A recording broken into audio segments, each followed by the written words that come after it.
Hello and welcome to Baiju's Exam Prep IAS. A very warm welcome to everyone. Good morning. I hope all of you are doing good. I welcome you back to today's class of governance. We'll wait for a couple of minutes, let everyone join in, and then we will begin. Thank you so much. Good morning, good morning, good morning.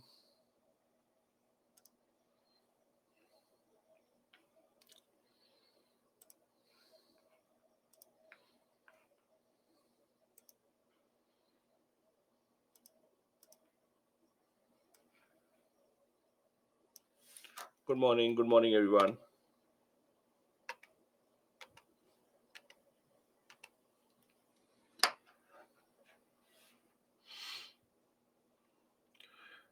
Yes, Chaitanya, as I said that day also, governance is a part that you get asked in the mains exam, not in the prelims exam. Good morning, everyone. Good morning, good morning.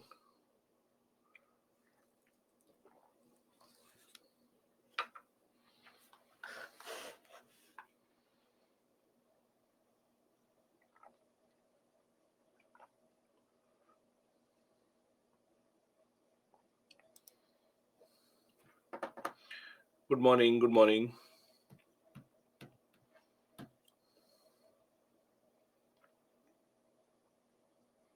All right, then. Once again, very warm good morning and welcome to all of you. Beginning of a new week. It's Monday. We are now on lecture number 6, module number 6 of governance. Today's class will be about the second ARC, that is the Second Administrative Reforms Commission. We'll be discussing the important recommendations given by it, but as always, before we go there, let's quickly revise in brief what we studied in the last module, that was module number 5. We have started our discussion on module number 5. We discussed about governance, e-governance, and the reforms. We discussed how India celebrates Good Governance Day on the 25th of December, that is on the birthday of the late Prime Minister Shri Atal Bihari Vajpayee. We discussed how good governance in India should have these characteristics. It should be participatory. The government should allow participation of the people as much as possible. The government should be consensus oriented.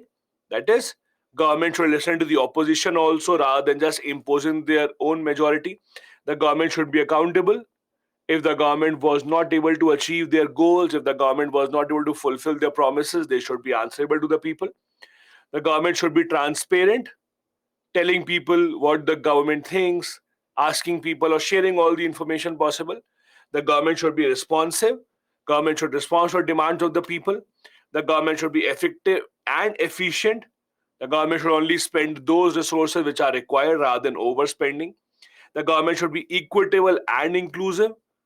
That is, the government should make sure that those that require the help of the government, especially the poor section of the society, they are helped by the government.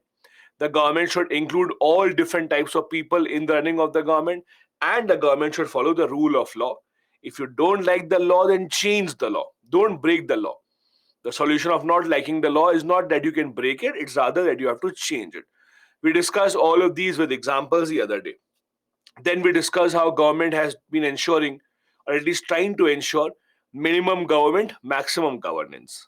Meaning that government is trying to reduce the size of the bureaucracy. Government is trying to reduce the discretionary powers in the bureaucracy, and government is trying to increase the efficiency of the government. We discussed how it means reducing discretionary powers, not giving a lot of power to officers to decide on their own, removing the old laws, having accountability mechanism, focusing on the end goal, and asking the bureaucracy to help people in achieving their goals. Then we discuss about e-governance, how e-governance has played a major role in India. The starting of e-governance came it traced back to 1970 when the Department of Electronics was set up. In 1977, the government set up the NIC, that is National Informatics Center, and then in 1987, NIC-NET, that is the government's own network, which is used by the government even today to access broadband connections, etc. This is the NIC network. Then we discuss about certain advantages of e-governance. Reduces delay, reduces paperwork, reduces the space required. It increases the processing speed. It ensures that you can use government services anywhere, anytime. It reduces the transaction cost. You don't have to travel anywhere. It brings in more transparency in the working of the government. Then we discuss about certain challenges. India still is facing digital divide, gender divide, divide on the basis of your location, rural versus urban. Many people don't trust digital technology even today. We discuss about the proper lack of proper work plan development. For example, government infrastructure schemes such as BharatNet, etc., have been delayed. Problem of narrow vision. That is, we don't have a long-term vision of what exactly do we want to achieve with all this technology. We have not focused on using this technology to make big improvements in the lives of the people. Then the government engineering process may not be up to the mark. The quality of government apps, government websites may not be up to the mark. Then we discuss other challenges also. Challenges such as lack of information available in the local languages, people not being able to use technology very much, increasing cost, making sure that there are technical security concerns are also looked into.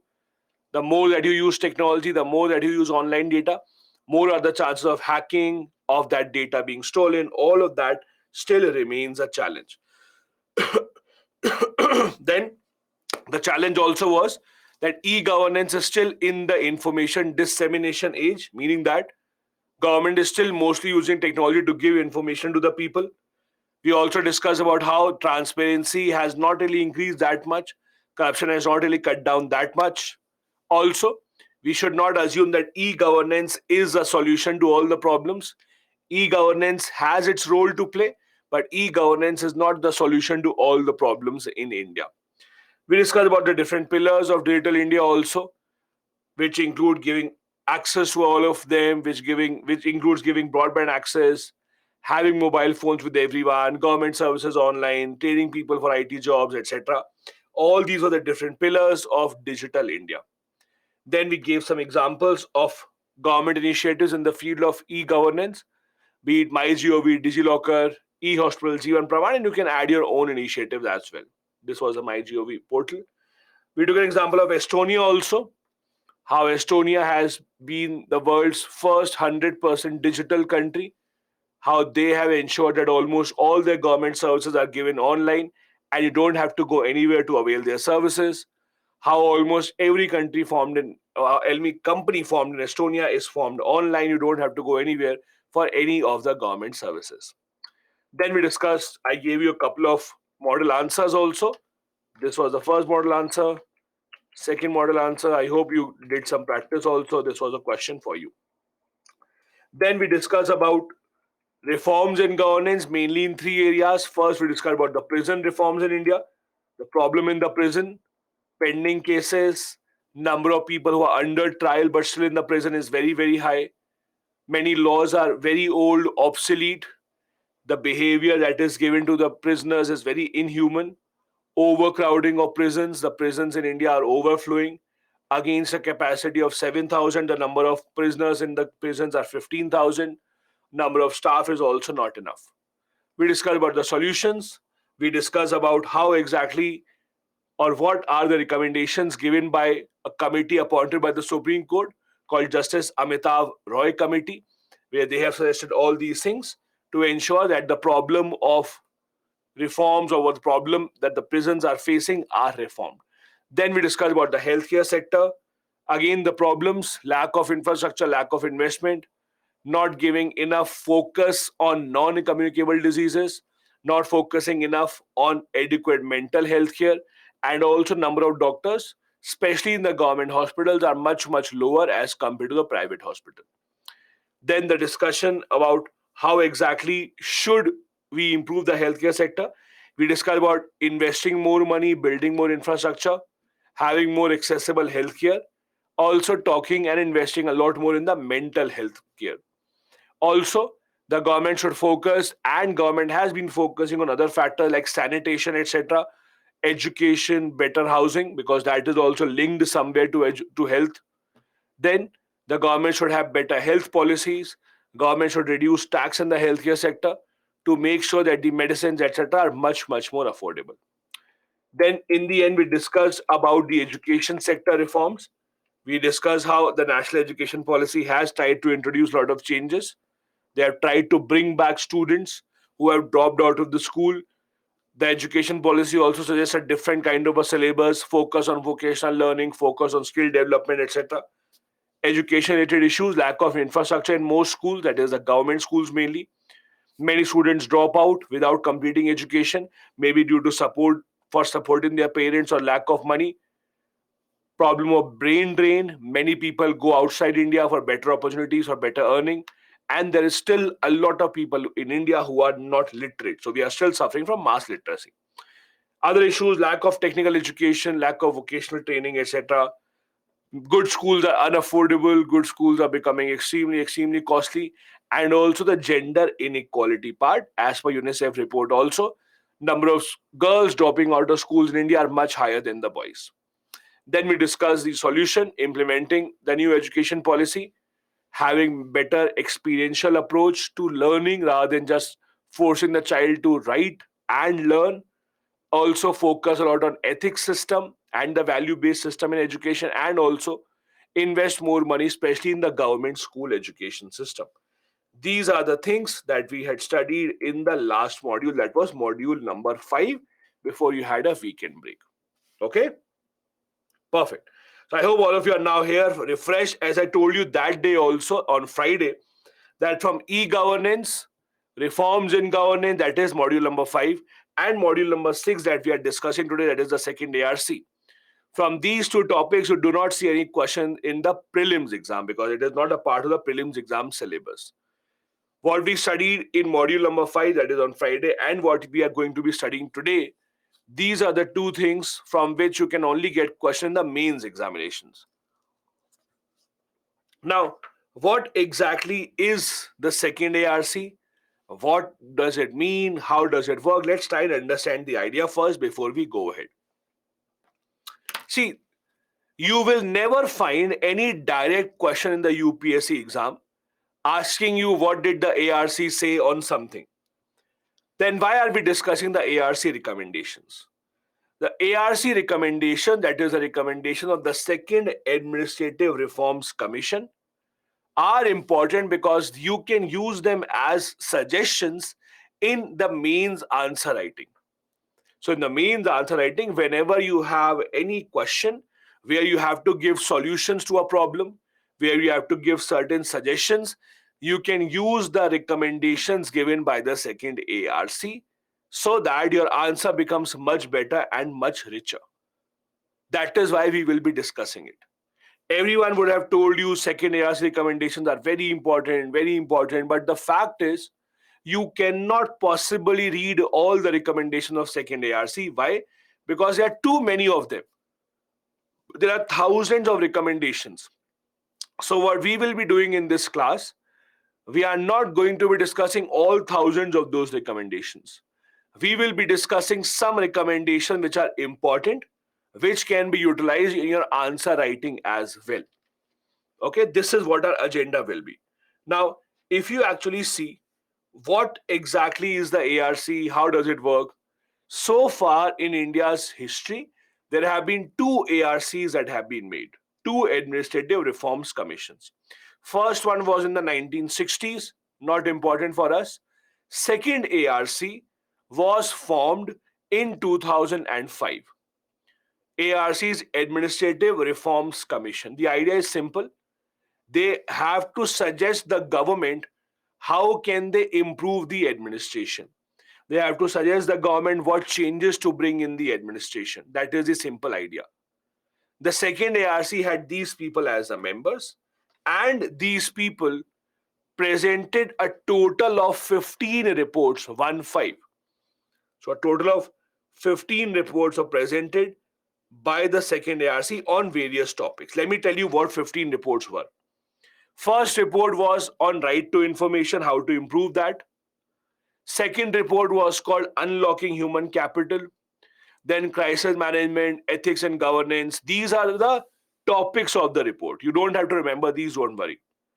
These are the topics of the report. Then these are the topics that in the entire 15 reports, these are the topics that were discussed by the ARC. Now, what we will be doing is, we will be picking out a few reports from here, not all, a few of them which are important for the examination, and we will be discussing What exactly are the recommendations that the ARC gave? Most of these recommendations have not been accepted by the government. If there is a recommendation that has been accepted, I will let you know. But most of the recommendations that we are going to be discussing have not been accepted by the government. These ARC recommendations, however, are important. As I said, for your mains exam, you can suggest in your answer writing as a solution that this should be done. Okay? So let's begin. The first recommendation or the first report that we want to discuss. The first report that we will be discussing is the RTI. What were the recommendations given by the ARC on how to improve the RTI law? The first recommendation that they gave was repeal the Official Secret Act. Has it been done? Obviously not. If you remember in the RTI class, the first module, we had discussed about the Official Secrets Act, the OSA. In simple terms, the Official Secret Act allows a government to mark some information or some file as an official secret, allowing the government not to share that information with anyone. Government can just say, no, this is an official secret. We cannot share it with anyone. We discussed about the problems with this as well. The main problems being that when government randomly decides anything as the official secret, that means you are then compromising on people's right to get information. So that was the first recommendation, repeal the Official Secrets Act. Second recommendation, again on the RTI only. They recommended at least 1% funds from the flagship schemes of the government should be used to update the records. Now, what do you mean by flagship government programs? Flagship government program mean the big government schemes. For example, let's say Manrega, or let's say Food Security Act,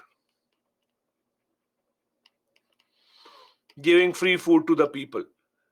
These kind of things are basically flagship government programs, which are the big main programs of the government. So they suggested at least 1% of the funds. For example, let's take a simple example. Let's say that the funds for Manrega are 80,000 crore in the year. Okay, just a general example. That government gave 80,000 crore rupees as the funds in a year. So they suggest out of 80,000 crore, 1%, that is 800 crore. 800 crore, for example, should be spent just to ensure that the records are updated. Remember, we discussed in the RTI, one of the big problems in RTI is the government records are not computerized, the government records are not digitalized. So government needs to update the records, update the files in the online so that they can actually give out the information. Has it happened? No, it has not happened. Why? The government says if you look at the budget of these huge schemes, even 1% of that is a huge amount. The government says if you look at these huge flagship schemes of the government, even taking out 1% will be a huge amount. So government has not taken out even 1%. Then other recommendation, at least half of the information commissioners should be from non-civil services background. Remember we discussed about how Central Information Commission works. The Central Information Commission has one chief information commissioner and maximum 10 information commissioners. Usually all of these 10 are civil servants. The suggestion is at least half of them should be non-civil servants. Why?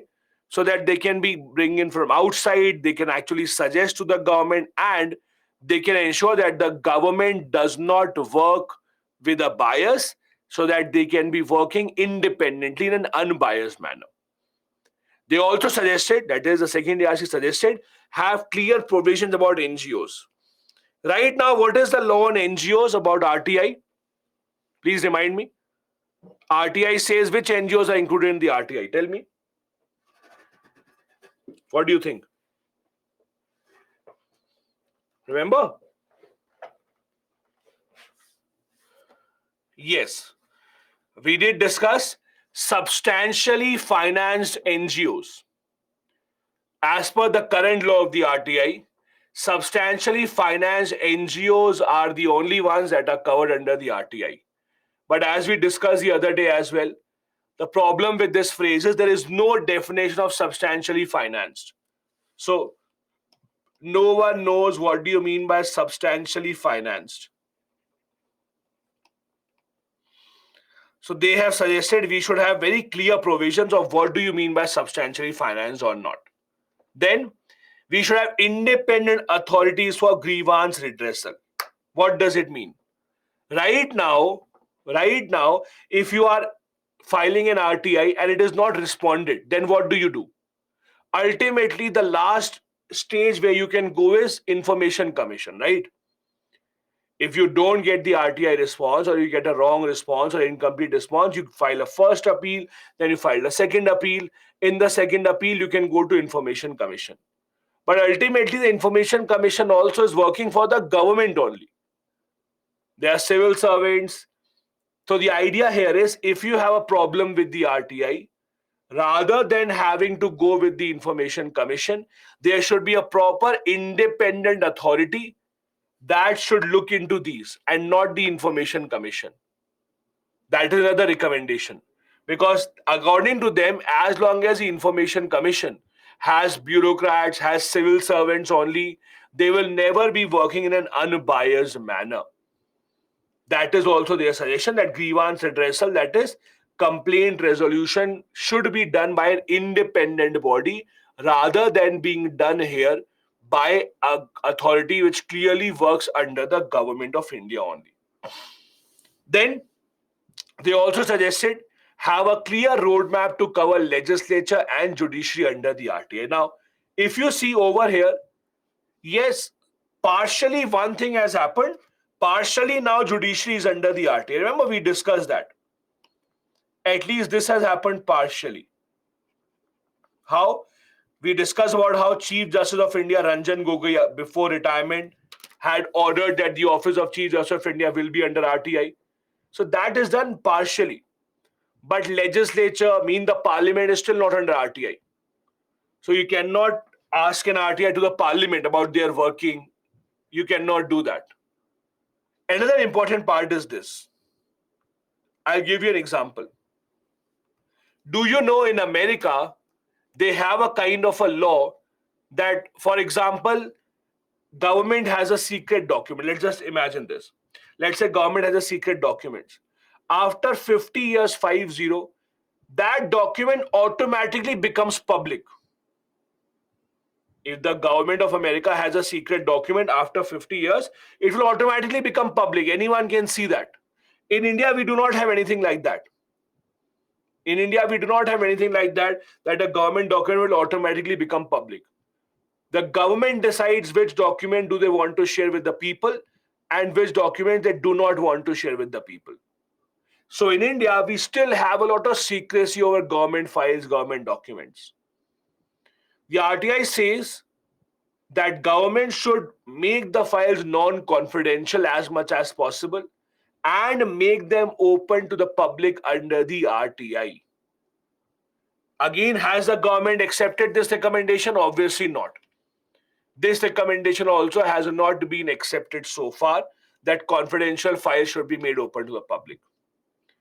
These were the most important recommendations from the RTI report. Okay, that was the first report that we wanted to discuss. That is the RTI report. These were the suggestions. As you can see, most of these have not been accepted by the government. A few of them, and not even by the government, a few of them have been accepted, but mostly by the judiciary. It is the judiciary that has brought RTI, that has brought Chief Justice of India under the RTI, not the government. So government has not really accepted most of these. I'll tell you one more reason why the government may or may not accept this. See, usually in most cases, I'm not saying always, in most cases, how politics works is, if there was a committee appointed by the Congress government, it is very rare that a non-Congress or BJP government will accept its recommendation. It is very, very, very rare. And when the BJP appoints a committee, it is very rare that a Congress government will accept the recommendations. Because that is how our politics has become. On Friday also, remember we were discussing that anyone in power thinks that they only know the best idea, everyone else, they don't know anything. So we are living in a time that from the party who's in the opposition, they will never do anything that the government wants, and government will not do anything that the opposition parties have said. That remains a big problem. Anyway, the second important report by the ARC, that is called Recommendation on Unlocking Human Capital. That means how to get the best out of the people, how to make sure that we have best efficiency in the government. Ranjan is saying committee report is not binding. Ranjan, no committee is ever binding on any government. Doesn't matter which committee you are talking about. No committee, no commission is binding on the government. None. Now, the second report we want to discuss is unlocking human capital. Now, what do you mean by unlocking human capital? Basically, to make sure that we get the best out of the limited resources that we have in the government. First, rationalize the size of the government. Rationalize the size means there is a very unique problem in the government. There is a problem of understaff at some places and overstaff at some places. What do you mean? What it means is, at many government departments, when they require 100 people, there would be 300 people in that department. On the other hand, there are government departments which require 500 people and you only have 200 people in that department. That is a true story with many, many, many government departments. That many departments are overflowing with the jobs and many departments are lacking people. Look at the government schools. Look at the vacancy in the teaching. Look at the vacancy at the lower judiciary level, the number of judges. All of these have high vacancies. That is why, on the other hand, you have many government departments where the number of people required are much lower, but the number of people working are much higher. This is why I would also suggest you always, when you write as a suggestion, rather than writing increase the size of the government or decrease the size of the government, a better word and a safer word for you to write is just write rationalize the size of the government. Because see, this is what intelligent people do. When they write rationalize, that means increase or decrease depends on what the requirement is. So rather than taking a risk and you writing increase the job or decrease the job, just write rationalize. Because rationalize means put it to perfect size. You don't know what it have to increase or decrease. You don't want to take a chance because you don't want to anger anyone. So rather than saying increase the size of the government or decrease the size of the government, say rationalize. Simple. For example, if someone asks you that what am I doing wrong in this answer? Should I write more? Should I write less? What should you say? Just rationalize the answer, man. Just rationalize. So that you don't tell them that you don't know anything. You just tell them, oh, rationalize, man. This is so easy. Just rationalize. So using these words makes you look more intelligent. Okay, and that is the entire aim, right? Only when we make ourselves look intelligent will we get good jobs. So use the words which will not make you fall in trouble, which will actually help you become smart. So rationalize the size of the government. That is what they said. Then recast the allocation of business rules. Now, what do you mean by this? See, in the government, how the government business is conducted, it's very complex. So basically, let me ask this question to you, by the way. If I ask you, who has the power to make rules for transaction of business, what is the answer to that? Who has the powers to make rules for the transaction of business in the center government? What is the answer?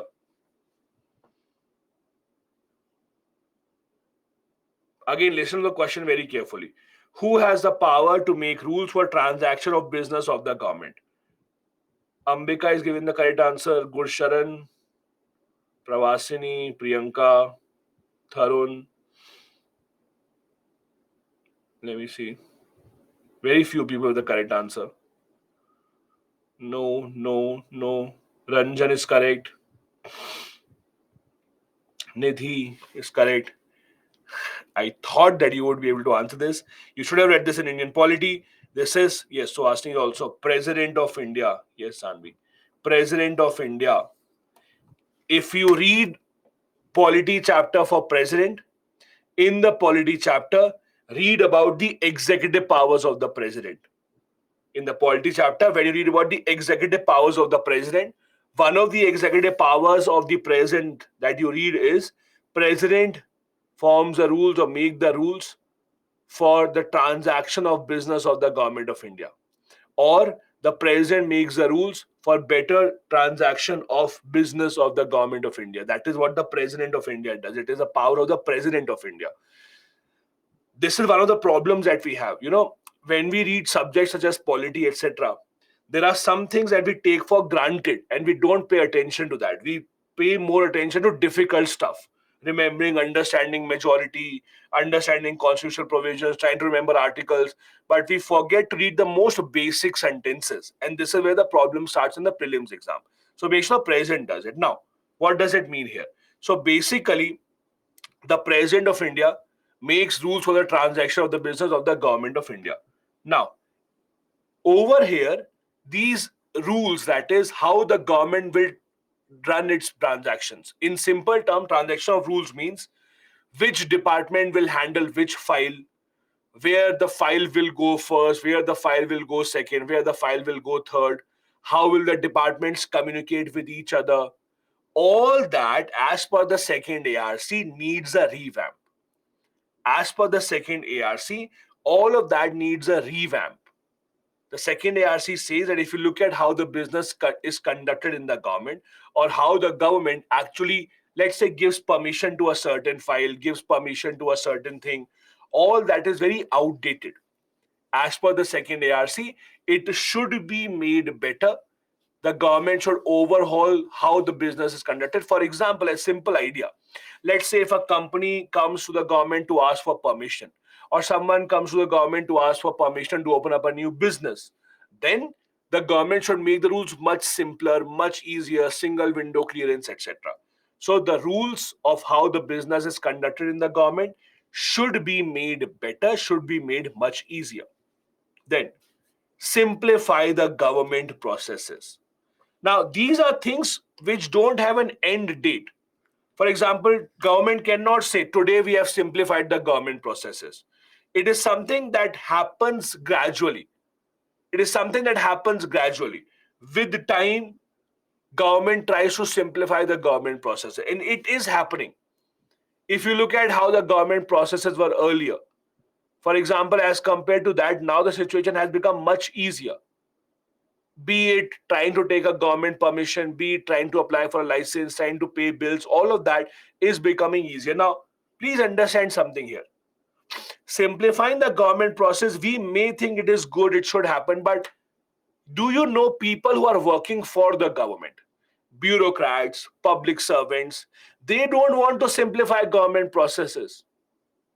Please understand from their point of view. Why do you think the bureaucrats are powerful? Why do you think a government servant or a person working for the government is powerful? Because government rules are difficult to understand for the common man. They will make the process simpler for us. If we know someone in the government, the process will become simpler. Right? That is the assumption. That is why many people have so much respect or so much, uh, let's say, regard for a government servant. Why? Because we think the government process are very difficult. If we know someone, the job will be done easier, right? For example, that is why you pay a bribe, right? You go to RTO to pay a bribe. You go to other places to pay a bribe so that your process becomes simpler. That is why you pay a bribe. That is why you do illegal things, right? To make the process simpler.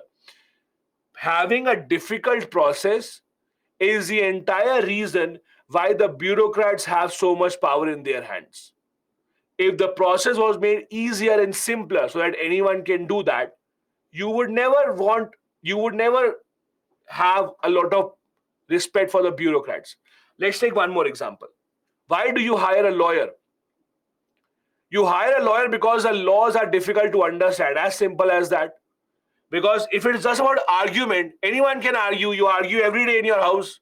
You argue with your friends, you argue with your mom, you argue with your partner, you argue with everyone. So why can't you go and argue in the court also, right? If Indians are so good in arguing, you can argue with me in the class. No, sir, I did not understand. Repeat. So if you can argue here, why can't you go and argue in the court? But you can't. Why? Because the laws, the constitution is difficult to understand.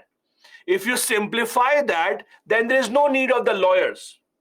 There is no need of the lawyers, right?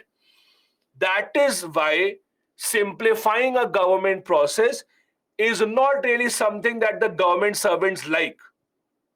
Government servants don't want to simplify the process, because if you simplify everything, then what will be the use of these government servants?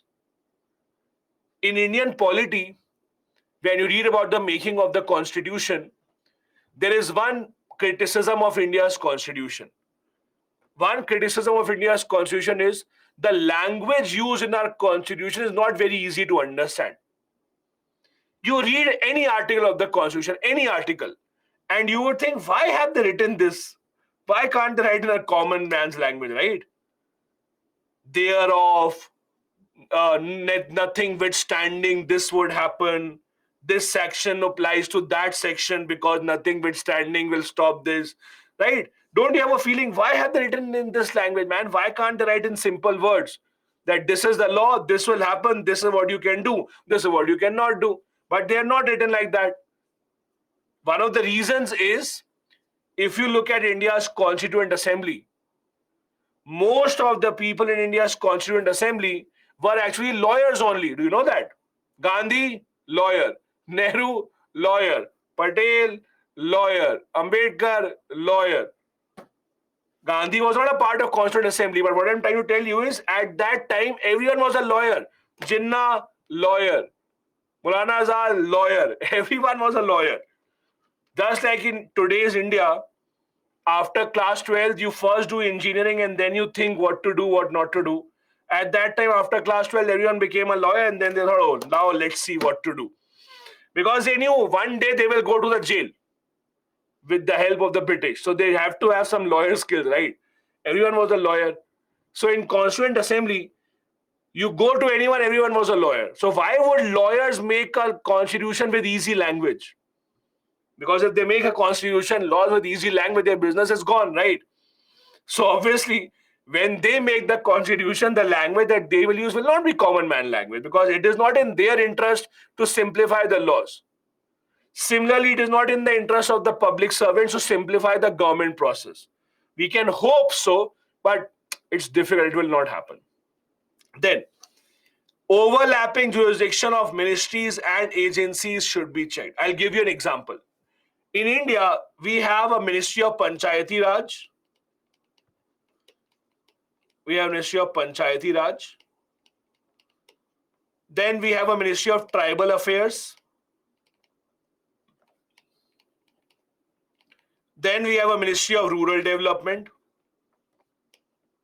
Now tell me, if the government of India launches a scheme for a rural area which has tribal population, okay? Just imagine the government of India launches a scheme in a rural area which has some tribal population. Which ministry will handle that scheme? Which ministry will handle that scheme? No one knows. Everyone will keep fighting, this is my scheme, this is my scheme, this is my scheme. Because you have had ministries with overlapping jurisdiction. Why do every ministry wants to handle a scheme? Every ministry wants to handle a scheme because scheme means money. Money, man, money. When a scheme is coming to your ministry, that means you get the funds of the scheme. You decide how to spend. That is the day, see, when you ask a child, what do you want to become when you grow up? And the child says minister.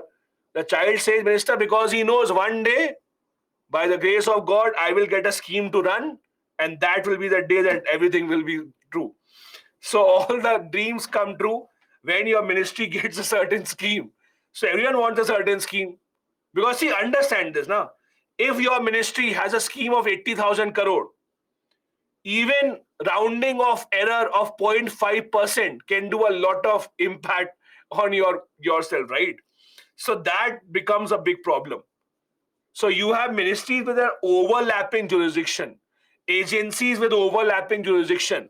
We saw Lokpal, CVC doing similar kind of a job.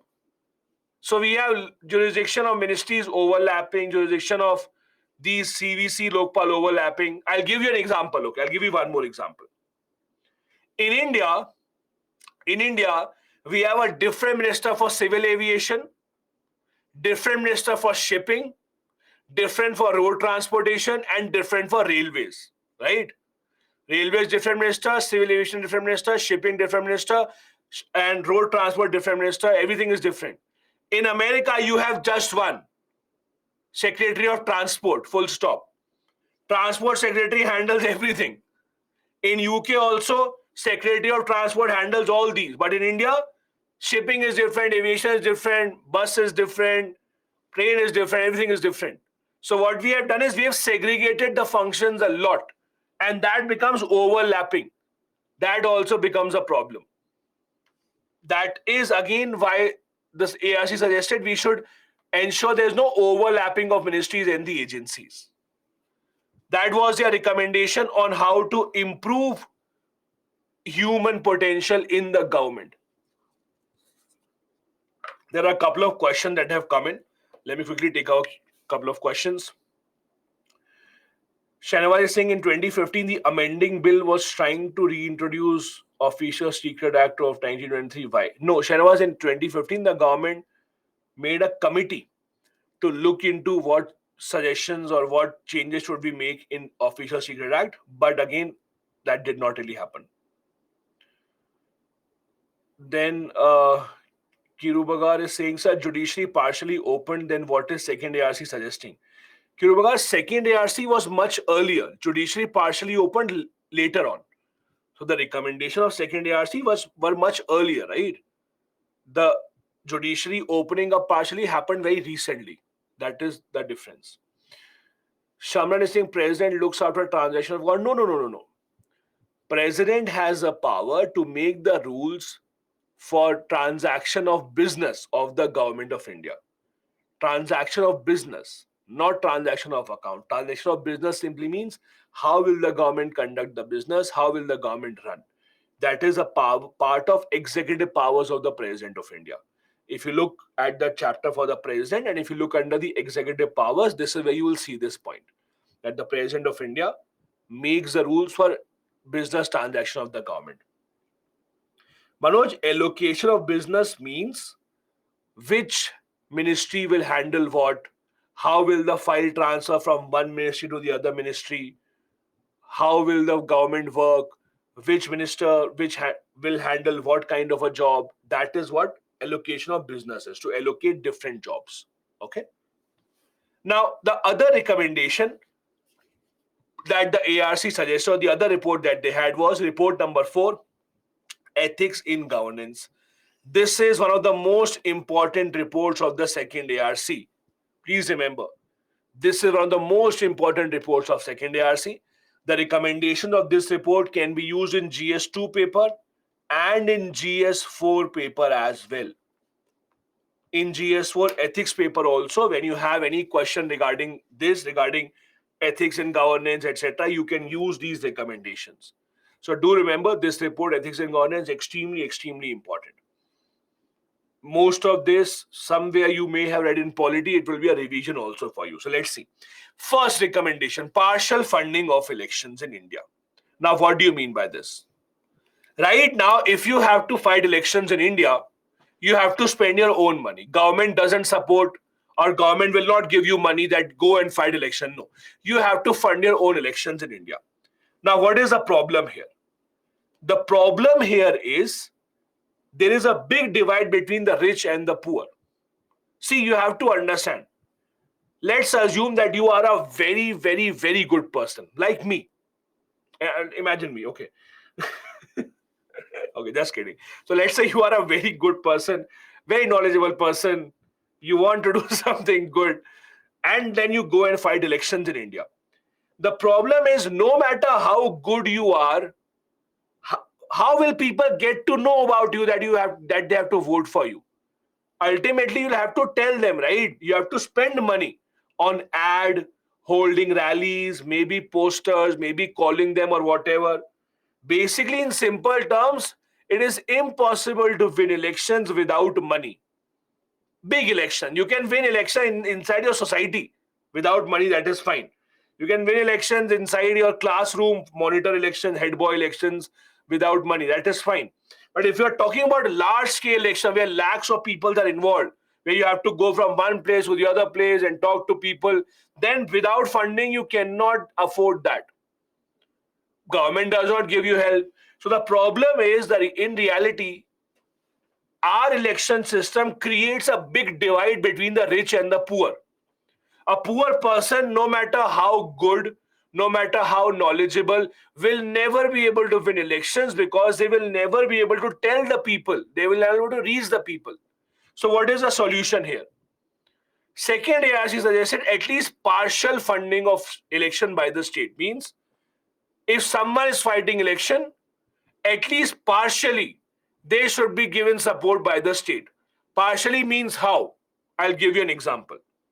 Let's say the government says everyone fighting election will get 1,000 liters of petrol from the government free, so that you can at least walk around, you can at least go around and talk to people. Government can say that you will get this government venue free of cost to hold your rally.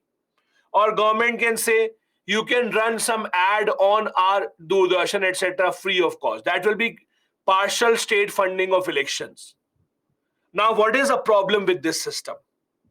The problem with this system is you cannot have a partial funding of election in a country like India where we have a multi-party system. Why? In India, there is no limitation on how many people can fight elections. Tomorrow, if you want, you can also fight elections. There is no limitation who can fight election, who cannot. And now if the government starts to say that anyone fighting election, we will give them petrol or we'll give them an ad, then Indians, for anything free, we can go to any length to get anything free. Oh, 100 liters free petrol, let me also fight elections. So that is the problem. Tell me something very honestly. Tell me something very honestly. If I show you a wall and if I tell you, don't touch this wall because we have just painted it, what is the first thing that you will do? Tell me very honestly. I tell you, this is a wall, don't touch because we have just painted it. What will you do? The first thing is you will touch it, right? You will touch the wall. So that is how we are. As simple as that. You will touch it. Why? Because I don't know why, but we touch it to check. Oh, he was telling the truth, right? But you do it, right? So when something is forbidden or something that you're not supposed to do, you want to do that. That is a big problem. Similarly, over here, when the government starts to say that, okay, I will give you free petrol if you want to fight election, everyone will fight elections. We may know about only 3-4 parties in our area, but when you actually go to vote and you see the EVM machine, you will see so many parties that you have never even heard of, all fighting elections. You will see so many names of people that you have never heard of. So partial funding of elections can happen in one of the two ways. I'll tell you how it can happen, how is it possible. Because this funding of elections is a very common topic to be asked in the exam, very common topic. So partial funding of election can happen in two ways, two practical ways, I'll tell you. It can happen in those countries where you have limited parties, where you, let's say, have a two-party system. So US has a two-party system. You can have that partial funding of election. You don't have a lot of candidates. Other way in which it can happen in India. In India, for example, you have one option. Government can say state funding of election will happen only to recognized political parties. We will discuss later what are recognized parties, but for now, recognized parties are those who have gotten at least a minimum percentage of vote in the last elections. Let's say someone who got at least 8% votes, someone who got at least 5% votes or 4% votes or whatever. So at least some percentage of votes you should have gotten in the last election so that you can come and get funding. Or the government can set a bar that, see, any party that is at least 10 years old, at least 5 years old, only their candidates will get partial funding. Something like that can happen. Because in India, you cannot have an open, free, it is called free for all. You cannot have a free for all that you allow anyone to come and fight election, we'll give you money. Because in India, that just doesn't happen. And we do not even have those many funds. So partial funding, not really possible because of the scale that we have and the number of political parties that we have. Second suggestion that they gave, tighten the anti-defection law. I am sure all of you have read about anti-defection law. All of you would have at least heard of it, read about it, I'm sure, in detail.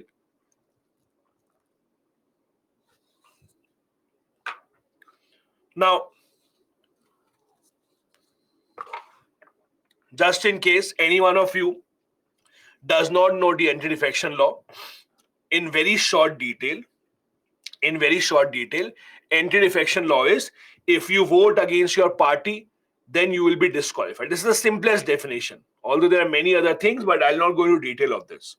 If you vote against your party, you leave your party, go to other party, you will be disqualified, in simple terms. What is the problem with the anti-defection law? The biggest problem in the anti-defection law is that who takes the decision? The presiding officer takes the decision. The presiding officer decides. Now, let's take a simple example, okay? Let's take a very simple example. Tell me this today in the national election, national party. Very honestly, what is the chances in our parliament that a BJP member will shift to Congress as compared to what are the chances that a Congress member will shift to BJP? What are the chances? What do you think? Who is likely? Congress will shift to BJP or BJP want to shift to Congress? What are the chances? In most of the cases, you always want to shift towards the winning side. Obviously, who would want to say I'm going to a losing side? No. In most of the cases, it is very obvious you want to go towards the winning side. It's normal logic. No one can actually deny that. Now, let's try and understand this. Let's try and imagine this situation. Okay? Let's try and imagine this situation. So basically, we have a situation where a Congress member from the parliament shifted to the BJP. Okay? As per the law, the person should be disqualified because the anti-defection law, right? Now, the question is, who takes the decision? Who will take the decision to disqualify that person? The speaker will, right? The speaker is from which party? Let's imagine the speaker is from which party? The speaker is from the BJP itself. Now imagine, would the speaker who is from the BJP take a decision to disqualify a member who has come to his own party? Do you think it will happen? Most probably, no. They will try every method possible not to do it, right? If the speaker is from the ruling party, why would they disqualify someone who is coming from the ruling party itself? That becomes a big problem. When you leave it to the hands of the speaker, that too without any time limit, that becomes a big problem. There have been cases in the past in certain states where people have changed their sides. They have not been disqualified for many, many months. They have even been made ministers. And the Supreme Court has had to intervene that what are you doing? So the anti-defection law, the problem that we have is, in case of anti-defection law, since the presiding officer decides, there is a partiality that comes into play. So the suggestion is, in the anti-defection law also, just like in the other cases, let the president or the governor decide, not the presiding officer. Not saying that the president governor will be 100% impartial, but at least president and governor, when they decide about disqualification, they listen to the advice of the Election Commission of India. So they are expected to be at least slightly more unbiased. That is a suggestion, again, has not been accepted so far. Then amend the disqualification criteria for MPs and MLAs. What does it mean? Right now, there are a lot of disqualification criteria for MP or MLA that do not make any sense. For example, if you look at MP disqualification, and it's a point in disqualification of everyone that is insolvent, right? If you become insolvent, you become bankrupt. There is a suggestion that if someone becomes bankrupt, someone may have had loss in the business, that should not lead to disqualification of MPs, MLAs. On the other hand, we should have provisions which are more strict for MPs and MLAs. Rather than saying that you will be disqualified only and only if you are convicted of an offense, maybe if there is a case going on for a very serious offense, even when the case is going on, maybe disqualification should happen. So there are suggestions to make the disqualification criteria much simpler, much more crisp, so that everyone understands, okay, this is how you'll be disqualified, this is how you will not be disqualified. Then, false declarations should lead to disqualifications. When you fight elections in India, you have to make declarations. How much educated are you? How many loans you have? How much property you have? How much money you have? If someone makes a false declaration, they should be disqualified. I'll give you an example. So what happened was, in 2014, when Smriti Irani was fighting the elections, in her election, she made a declaration about education qualifications. So she wrote in the education qualification that she had a degree from Yale University.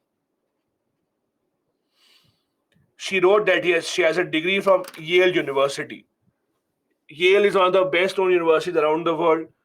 Then it was later questioned to her, then when did you go to Yale University? There's no record of you graduating from there. So she said, oh no, I attended a 3-day online course.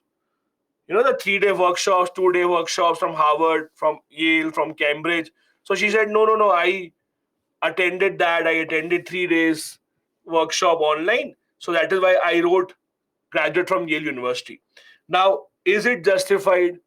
Can you write in your qualification that you passed out from a university when you attended a 2-day or 3-day course? That is again a big question. So again, the suggestion is if someone makes a false declaration, they should be disqualified, so that you set a strict example of what you can write, what you cannot write. But again, the government has not made such changes so far. Because again, you cannot expect the parties in power to make laws which will make their own life difficult. Every party in power would want to make a law that makes their life easier and not difficult. So this is again a suggestion that was given. Now, one more thing that I wanted to discuss. This is a question that is asked very often in the ethics paper of GS4. In GS4 ethics paper, you have this question very often. The question is, what are the principles of public life or Nolan principles of public life? Please remember these. Nolan principles of public life. These are very famous all around the world. What are these? Basically, in 1994, there was a committee formed in UK Parliament, and the committee that was formed was headed by a member of Parliament in UK called Nolan. They had to suggest what should be the principles of public life. Means anyone in public life, that can be minister, that can be a bureaucrat, how should they behave? So the committee gave 7 principles which are very famous around the world. This has been asked in the ethics paper also a few times in GS4. Question is very simple, straightforward. What are the Nolan principles of public life? Please remember all these 7. Why am I showing you here? Because our second ARC also said that public servants in India should adopt the Nolan principles. That is why I am sharing this with you. The second ARC said that 7 principles given by Nolan for public life should be adopted. What are these 7 principles? Just remember one word: selfishness. So you have to be selfless. serve for the interest of the public, not for yourself. Integrity. Integrity means follow what you preach.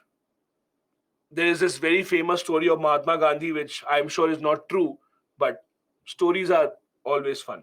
So there's a story about Mahatma Gandhi, the sugar story. Apparently, the story is that there was a mom who was very angry that her son ate a lot of sugar.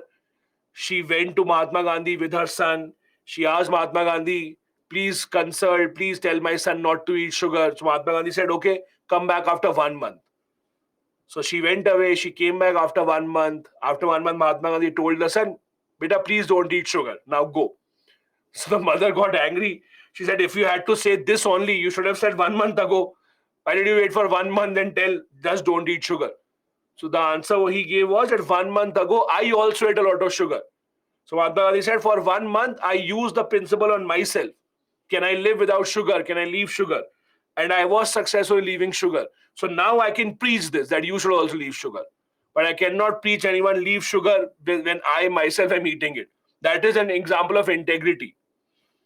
Now again, don't write these stories in the exam because these may not be true. Okay, don't write these stories in the exam. This is just for your understanding. But again, never let truth come in the way of a good story. Okay, please remember this as a mantra for your life. Never let truth come in the way of a good story. A good story should always be good. Doesn't matter true or not. Anyway, let's come back. So basically, this second principle he gave was integrity, preach what you follow, be objective in decision making. For example, if as a public servant, you have to give some licenses, you have to give some awards, some contracts. Don't give it to your friends, don't give it to anyone that you know, but give it objectively. Uh, when and if you have told your friends or family that you're preparing for IAS, some of you may not have told anyone, some of you may have told your parents or your family or your friends that you're preparing for IAS, right? Tell me, what was their first reaction? Then you told them you're preparing for IAS. What was their first reaction? Not joking reaction, but the serious reaction. In most cases, the first reaction would be, great. Now that you become an IAS officer, my life would be easier, right? That is how they behave. That, oh, you become an IAS officer, great, my life will be easier. How? Now, when my tickets are waiting, you will get them confirmed. Now, if I am in trouble, I will call you. Now, if I jump the red light, I will call you, right? That is what their usual reaction is. Even if they're not telling you, that is what they're thinking. Either they're telling you in the open or they're thinking that, oh, finally someone powerful that I know, now I'll call him, I'll get all the things done, right? That is a prime example of a society expecting that you will reach a position and help them out. That is exactly what should not happen. That is exactly opposite to what should happen. You should be objective. You should be objective in your decision making. Then you should be accountable. We have discussed about accountability multiple times now. Accountable for your action. If you did something wrong, take responsibility. You have to be honest. You have to be open to the public, be transparent, and you have to show leadership even in the tough times. So again, these are the 7 principles given by Nolan. Now, please remember something. Listen to this very carefully. See, there are 2 types of questions that can be asked. And remember very carefully and understand what I'm trying to tell you. There are 2 types of questions that can be asked in GS4 or in the interview. For example, let's say there is one question that says, what are the principles of public life, or what should be the ideal principle that a public servant should follow? I'll repeat, listen to this carefully. One type of question can be, what are the ideal principles of public life everyone should follow? If this is a question you can write from your own mind, not really a problem. You can write from your own mind whatever you think the principles are. But if the question is, what are the Nolan principles of public life? Or if in the interview, if they ask you, what are the Nolan principles of public life? Then you cannot write from your own mind and think, oh, this means the same thing. No. This means the same thing or doesn't mean the same thing, doesn't matter. You have to write exactly these words. This is why it becomes important.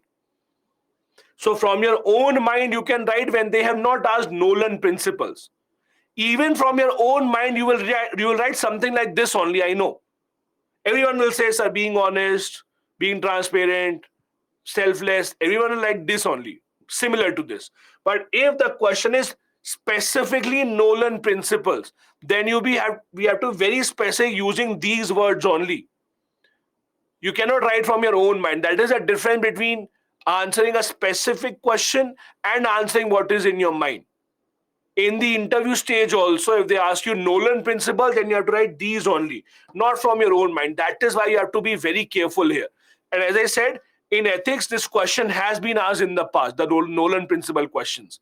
So please remember these 7 words, full form, short form, however you remember, whatever trick you have. Like Asif has already made a trick for this. So whatever trick that you have, please do apply the trick. But remember these 7 words, not that difficult to remember, okay?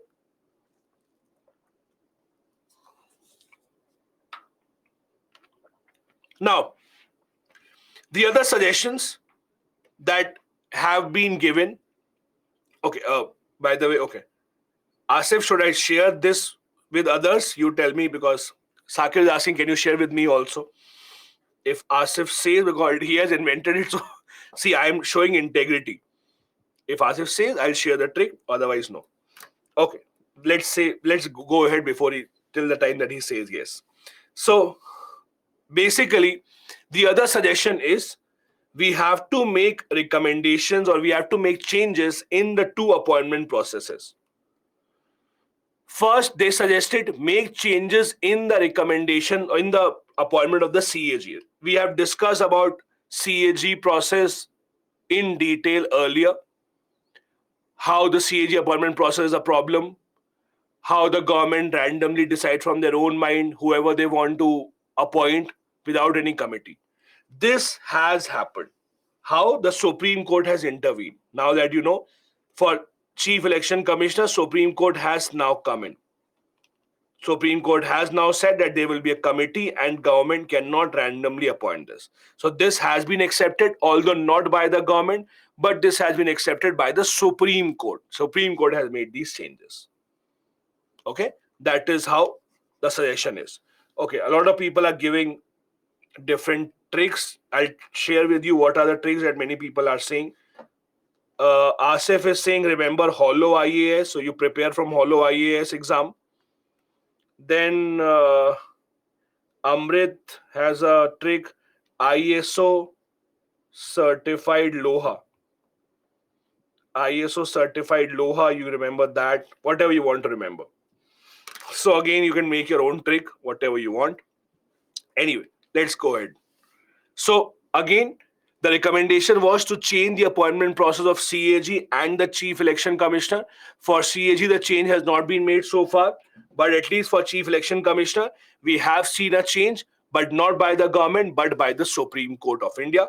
You now know there is an appointment committee for this. There's a 3-person appointment committee, the Prime Minister, Leader of Opposition of the Lok Sabha, and the Chief Justice of India. These 3 people together recommend who should be appointed and the president accepts the recommendation. Then, what else? Auditing and publication of the accounts of the political parties should happen. Meaning that political parties do not come under the RTI, as you all know. That is why no one knows how the political parties get the money, from where do they get the money. The suggestion is political parties also should publish their accounts, that from where are they getting the money. See, the idea is simple. When you go and vote in the elections and I choose which political party I want to support, I want to know from where are they getting the money. They get so much money that they publish ads, they run all these campaigns. So I need to know from where exactly are they getting all that money from, so that I can decide whether I want to vote for them. But right now, there's no way for me to know who is giving money to who. Yes, all these recommendations are continuing in the ethics committee only. This all is a part of ethics only. Then, post-poll coalitions should not be allowed without re-election. This is extremely, extremely important. Let me try and explain this to you. Let me open up a new slide. And let me explain what happened. So basically, let us take an example of what happened in Maharashtra when the elections happened earlier. So in Maharashtra, when the elections were happening, the last elections, BJP and Shiv Sena fought elections from one side. On the other side, there was Congress and there was the NCP. Okay? So these two partners versus these two partners fought the elections. Now, what happened?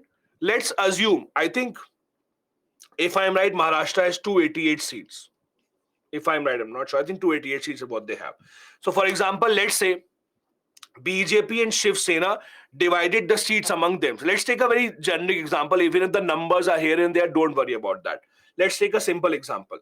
Let's say in this election, when the BJP and the Shiv Sena were fighting the elections together, let's assume what happened was that the Shiv Sena and the BJP decided that, okay, I will fight elections on, let's assume, 128 seats, and you fight election in 160 seats. Okay. So on 160 seat, there will be BJP candidate. On 128 seat, there will be Shiv Sena candidate. Now, on these 128 seats, if there was a voter who wanted to vote for the BJP, in these 128 seats, if there was a voter who wanted to vote for the BJP told him, don't worry, vote for Shiv Sena, they are our partners only. Because BJP did not have any candidate in these 128 seats. Whoever was a voter of the BJP, they were told that vote for Shiv Sena, they are our partners. Okay. Now, after the election result came out, for whatever reason, let's not go into that, Shiv Sena changed the side and they came to this side. So these two plus Shiv Sena formed the government. This is called post-poll coalition. This is a post-poll coalition. So when you team up after the results have come out, you then start to have a team. Now, why is this a problem? This is a problem mainly because it is against the morality principle, because a voter who, for example, wanted to vote for the BJP, you asked him to vote for Shiv Sena and then someone else from the government. That is a problem with post-poll alliance or post-poll coalition, that you did not take the people's confidence and you just form the government. That is a problem with post-poll coalitions. So the suggestion of the second ARC is that this should not be allowed.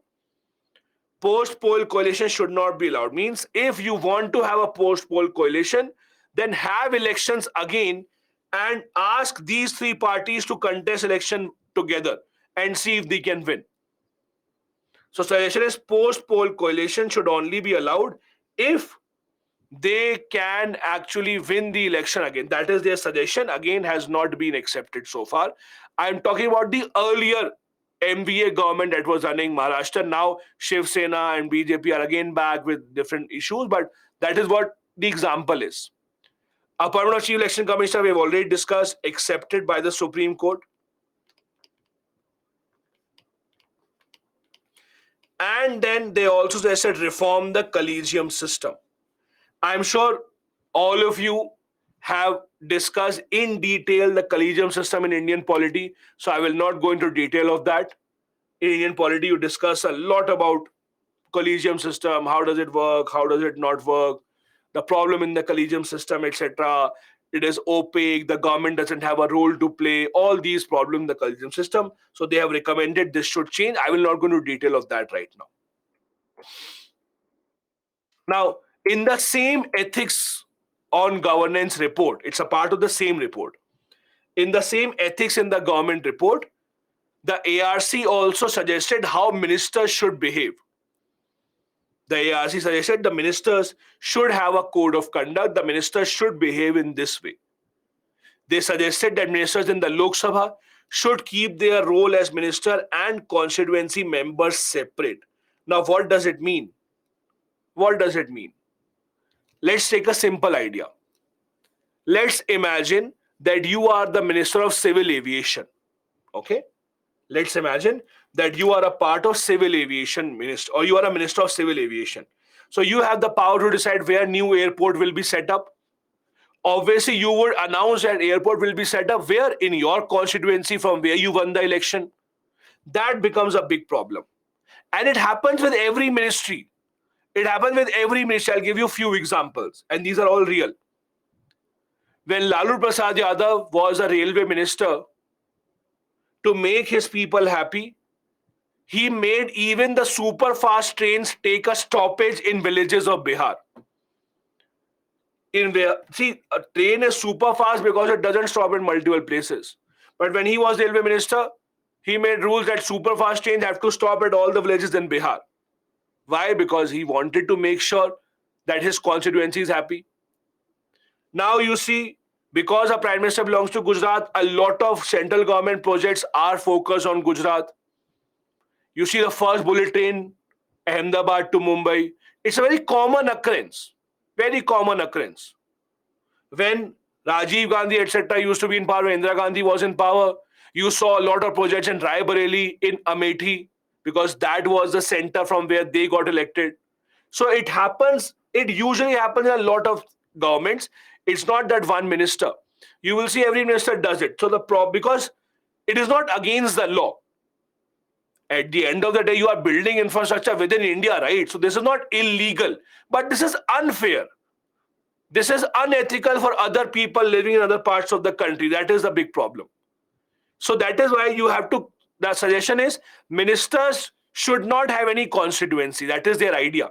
This is a very long, short idea. It's very difficult to implement, but ministers should not be responsible to their constituency members also. Ministers should not use government resources for party or political purposes. Again, there are many loopholes here also. The minister should also be impartial to the civil servants, should not ask the civil servants to act in a way against their duty. These are suggestions for the ministers, how the ministers should conduct themselves, how the ministers should be impartial, should not force the civil servants to work in a way that they do not want. Then, dedicated units to be set up in the office of the Chief Minister or Prime Minister, where they can receive complaints against ministers. So, for example, if you have a complaint against a minister, common people should be allowed to reach out to the office of the CM or the office of the Prime Minister if you have a complaint, and they should be allowed to register the complaint. Similarly, Prime Minister, Chief Minister should ensure that the ministers are following all these code of ethics. Responsibility should be given to the Prime Minister, Chief Minister to ensure all the members of the cabinet are following all these rules. Even in the coalition governments, coalition government means when 2-3 parties come together form the government. Even in the coalition governments, ministers should listen to the Prime Minister even though they belong to different parties. These are suggestions for the ministers. You know as good as mine that how ministers would want to accept this or how many ministers would want to reject this, you know. But again, this is the suggestion that they have given. That even in, okay, Shweta, so even if there are coalition government, like for example, right now, let's say in the last government, when Dr. Manmohan Singh was a prime minister, it was a coalition government of many parties coming together. So let's say there is a prime minister of the Congress party, but the same government would have members from the BSP, members from Trinamool Congress, members from DMK also. These people did not listen to the prime minister. That prime minister cannot give order to us. We don't belong to his party. That should not happen. In case of coalition governments also, we should have a situation where the prime minister's order is applicable to other parties who are in the same coalition. That is a suggestion.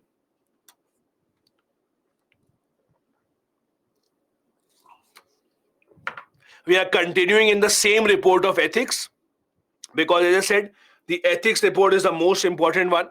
So we are discussing the same ethics report, different subheadings. In the same ethics report, they have also suggested on how to have separation of powers. In the same ethics report, they have suggested how to have separation of powers. So the same report says that all offices which have the power of decision making and that control public funds should be treated as office of profit. How many of you in Indian polity remember reading about office of profit? Do you know what is an office of profit? I'm sure all of you have read about office of profit and what exactly is this? You all know about office of profit? Great. Office of profit, again, leads to disqualification of a member of parliament. In simple terms, if you have a legislative position, at the same time you cannot have an executive position. Now, as you know, parliament has the power to exempt certain posts from the office of profit. However, this office of profit is not clearly defined in the constitution.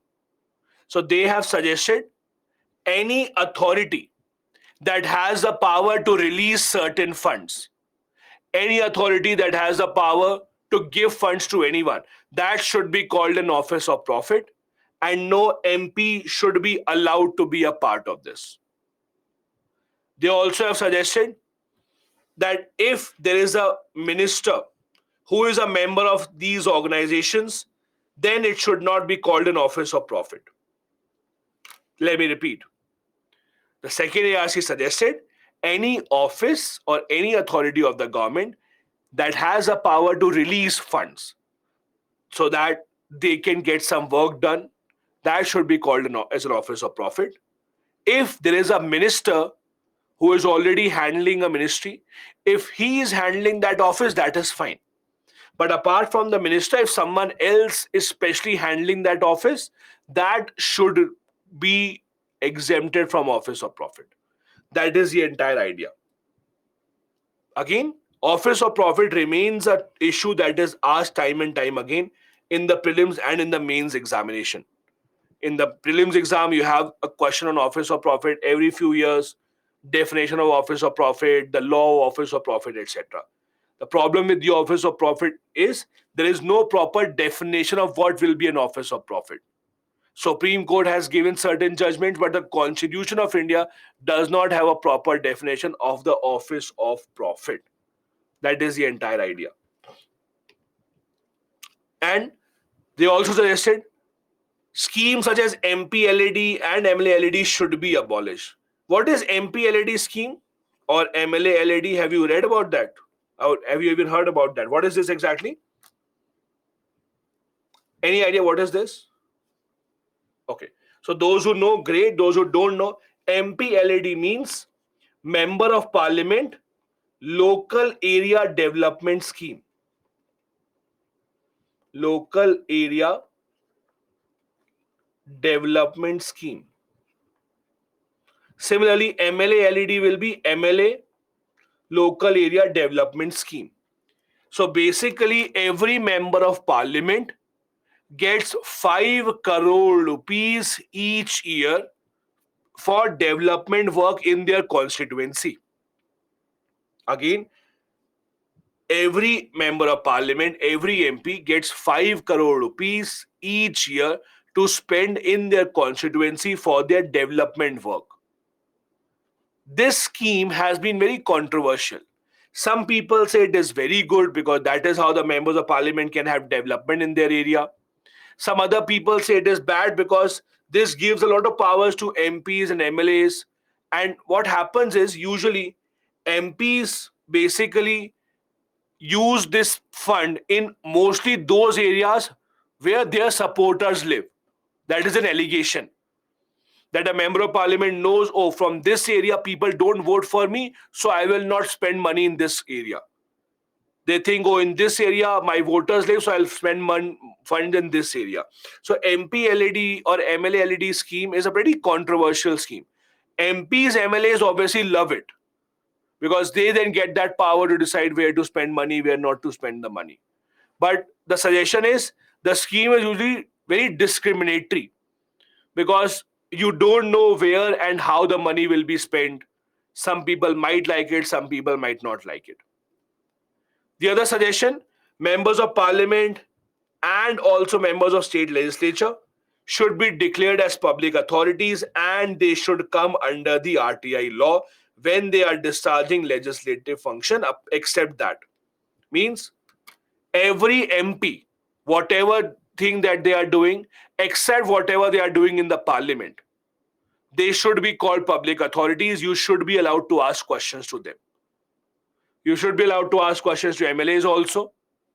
They should also come under RTI except when they are doing their legislative duty, except when they are going ahead and passing a law, voting in the parliament, etc. Except that, they should go ahead and be a part of the RTI. Now, that was the important recommendation of ethics and governance. Before we jump on to the next report, let me take up a few questions that have been given to me.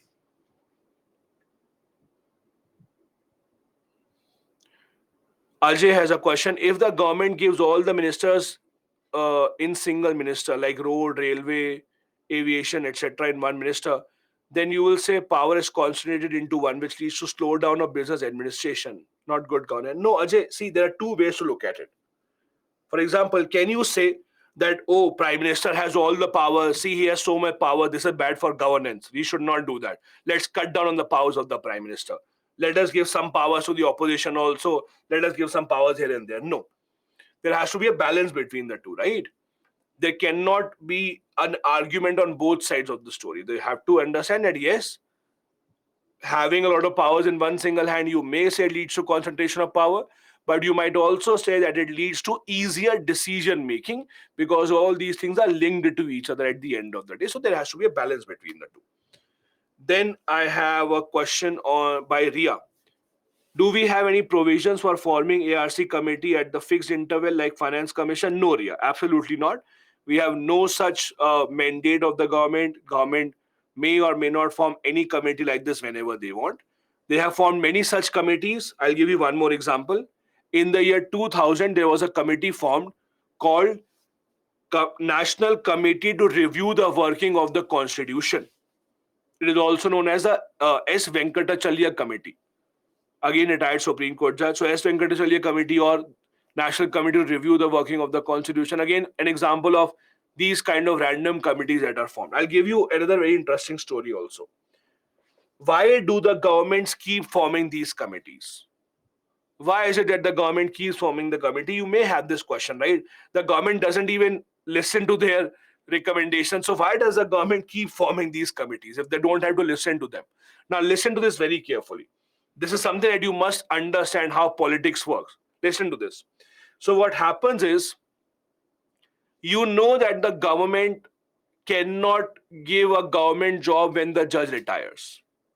You know that when the judge retires, after that you cannot give a government job. However, there are very many loopholes here. What the governments do is they tell the judges, see, after you retire, you would need some job to spend time to earn more money, right? So don't worry, we will make a committee and we will make you the head of the committee. You spend 2, 3, 4 years, no problem. We'll give you a very high salary. You prepare a report that we will forget. We will just add to the UPSC syllabus. Students will read about the report. No worries apart from that. So the governments kind of use these committees as a hook for the judges so that they can at least be employed. And this is true. You will see all this. That is why you will see almost every committee headed by a judge. Why? Why is it that every committee headed by a Supreme Court judge, High Court judge? Because it's kind of a relation between the judges and the government that we will give you a pretty high salary. You don't worry. You spend 3, 4, 5 years more, and then we'll forget about the committee. Let the UPSC students remember all of that. So that is what usually happens. Okay, Abhijit is saying, I have PubAd as my optional. Do I need to read the whole ARC? Abhijit, I have not studied PubAd optional, so I may not be the best person to give you the suggestion. So maybe you call on the mentorship number, they'll be able to tell you, because I have not studied PubAd optional.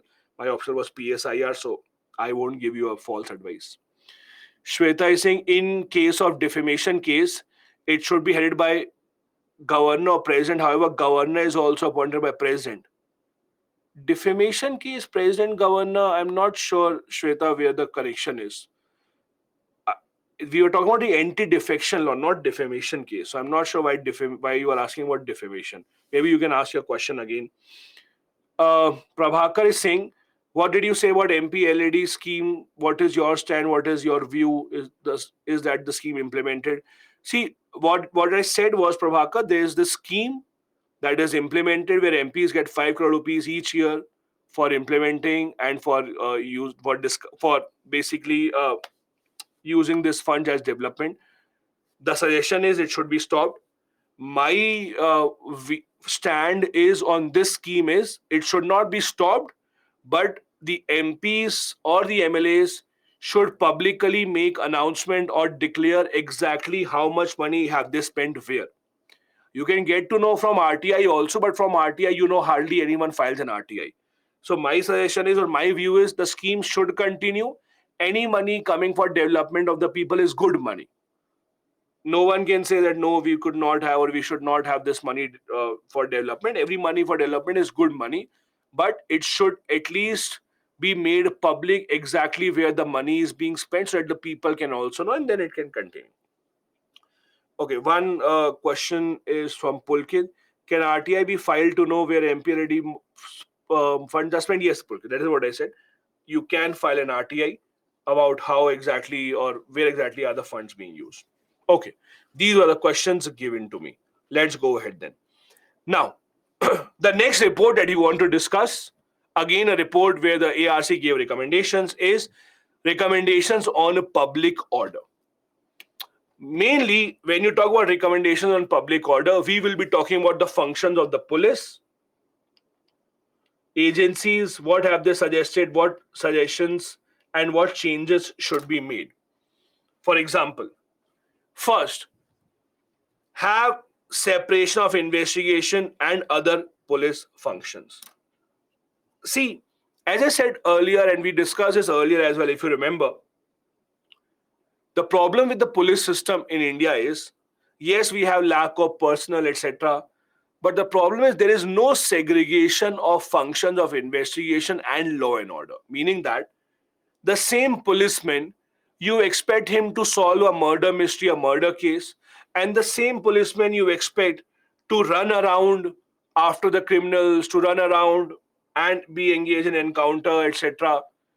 You cannot expect the same policeman to do the same. These are two very different things, require very different kind of trainings.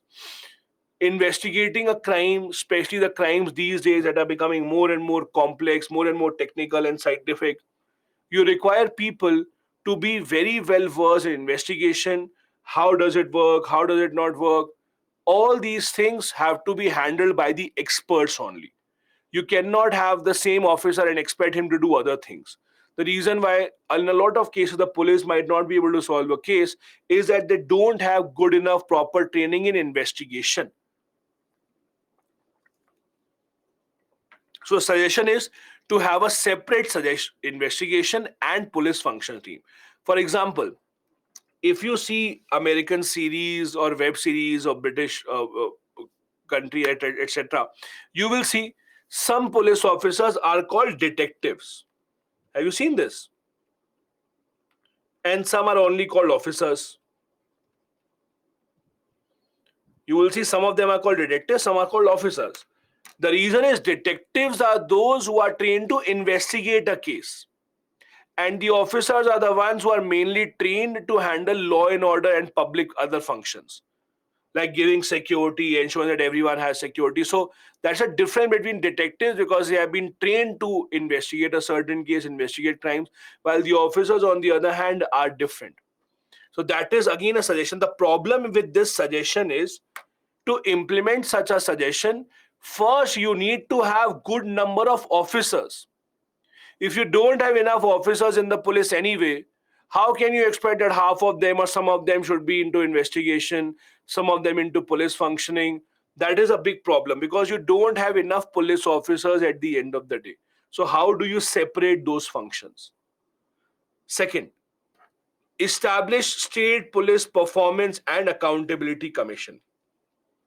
See, the problem here that we have right now is the police department at the state level, because state is a police, police is a state subject anyway, usually when it comes to promoting officers, or when it comes to ensuring that these people are held accountable, there is no proper accountability mechanism. Officers get promoted mainly when they complete a specific tenure. Your performance doesn't really matter that. If you complete a few years and you get to the other rank, then you complete a few years and you get to the higher rank. But right now, the suggestion is, rather than that, let us have a proper committee, a proper body that will look into police performance. Maybe you can call them State Police Performance and Accountability Commission, meaning that to implement reforms in the police, to see which officer deserves to be promoted first, which officer deserves to be suspended or transferred, rather than just waiting for them to complete a specific tenure. Let's have an authority that will set the responsibility of the police, check their performance. On the basis of that, you can promote or demote officers as and when the time comes. Also, reduce unnecessary burden on the police. See, it is absolutely true that the police in India has a lot of burden. And one of the problems is most people in India do not have a very good view of the police. Let's take a simple example. If I ask you, police versus, let's say, army, think of the image that you have in your mind. The image that you get in your mind when I say the army would be mostly a positive image, right? Positive image, working for the country, giving up their life, sacrificing so much, right? When you think about the police, in most cases, you might have a negative image. You might have positive image also, and if you do great, perfect. But in most cases, you'll have a negative image that, oh, corruption, misusing of power, harassment, etc. So you have that kind of an image. But that is also because there's a lot of unnecessary burden on the police. Why? I'll give you an example. A lot of people, as soon as they become MPs, MLAs, or minister, they want five police people in their security. No one will even know who they are, leave alone any threat that they have. No one will even know who these people are, but they want police protection. They want five policemen to run after them, to run before them, to run after them. Why? Because it becomes a status symbol that I want police protection, I want police around me. That creates a lot of burden on the police. This VIP culture that you have, the police has to do for all these MPs, MLAs, for any security arrangement, for even the most basic of politician, you have to give the security arrangement. That's a lot of unnecessary burden that you impose on the police. That has to be regulated. You have to improve forensic science infrastructure. See, criminals are becoming smarter day by day. You keep on seeing this in the news, the kind of crimes being committed in the country. If you want the police to be able to solve those cases, you have to improve the police infrastructure in order to conduct investigation. A few years back, there was a case that became famous or infamous. There was a girl who went to the police station because after she broke up with her boyfriend started to post private photographs of her on Twitter. Private, intimate photos of her. He was posting on Twitter. So this girl went to the police station, asked the police inspector to take some action. Do you know what the policeman said? Policeman said, "Ma'am, what is Twitter? Please tell me. I don't know what is Twitter." Now imagine if you go to a police station, file a complaint, I'm being harassed in or on Twitter, on social media, and the police answer is, what is social media? I don't know. How do you expect them to then go ahead and investigate the crime? This is just a very basic, simple example of the need for the police and the investigative agencies to be well versed with the new challenges and the new types of things that are emerging in the society. Criminals are becoming smarter. Cyber attacks now are happening at a much faster pace. People are asking for cryptocurrency in return when they hack into a computer system. All of these things require the police to stay one step ahead. And this is where it is required that the police must have proper training, must have proper technical knowledge to handle such crimes. So, suggestion is to improve forensic science infrastructure, give more power and more knowledge to the police to handle such crimes. Then, focus on community policing. What is community policing? Community policing basically is a concept that in communities, let's say in small colony societies, the police should have their representative. For example, someone in the society should have a personal number of the police. That if something wrong happens, you call the police on the personal number, they will come. Also, the police should interact with people more often. See, usually you also know, for example, let's say you live in a colony, okay? And you see in your colony there is a police. What is your first reaction? The first reaction that you have is something wrong has happened, right? When you see police nearby where you are, your first reaction will be something wrong has happened. Maybe there's an issue because you're not used to police actually coming to the public, police interacting with the public. What happens in this case is when you don't have enough police interaction with the public, there's a mistrust between the two. Public don't trust the police enough. They have not seen many interactions with the police.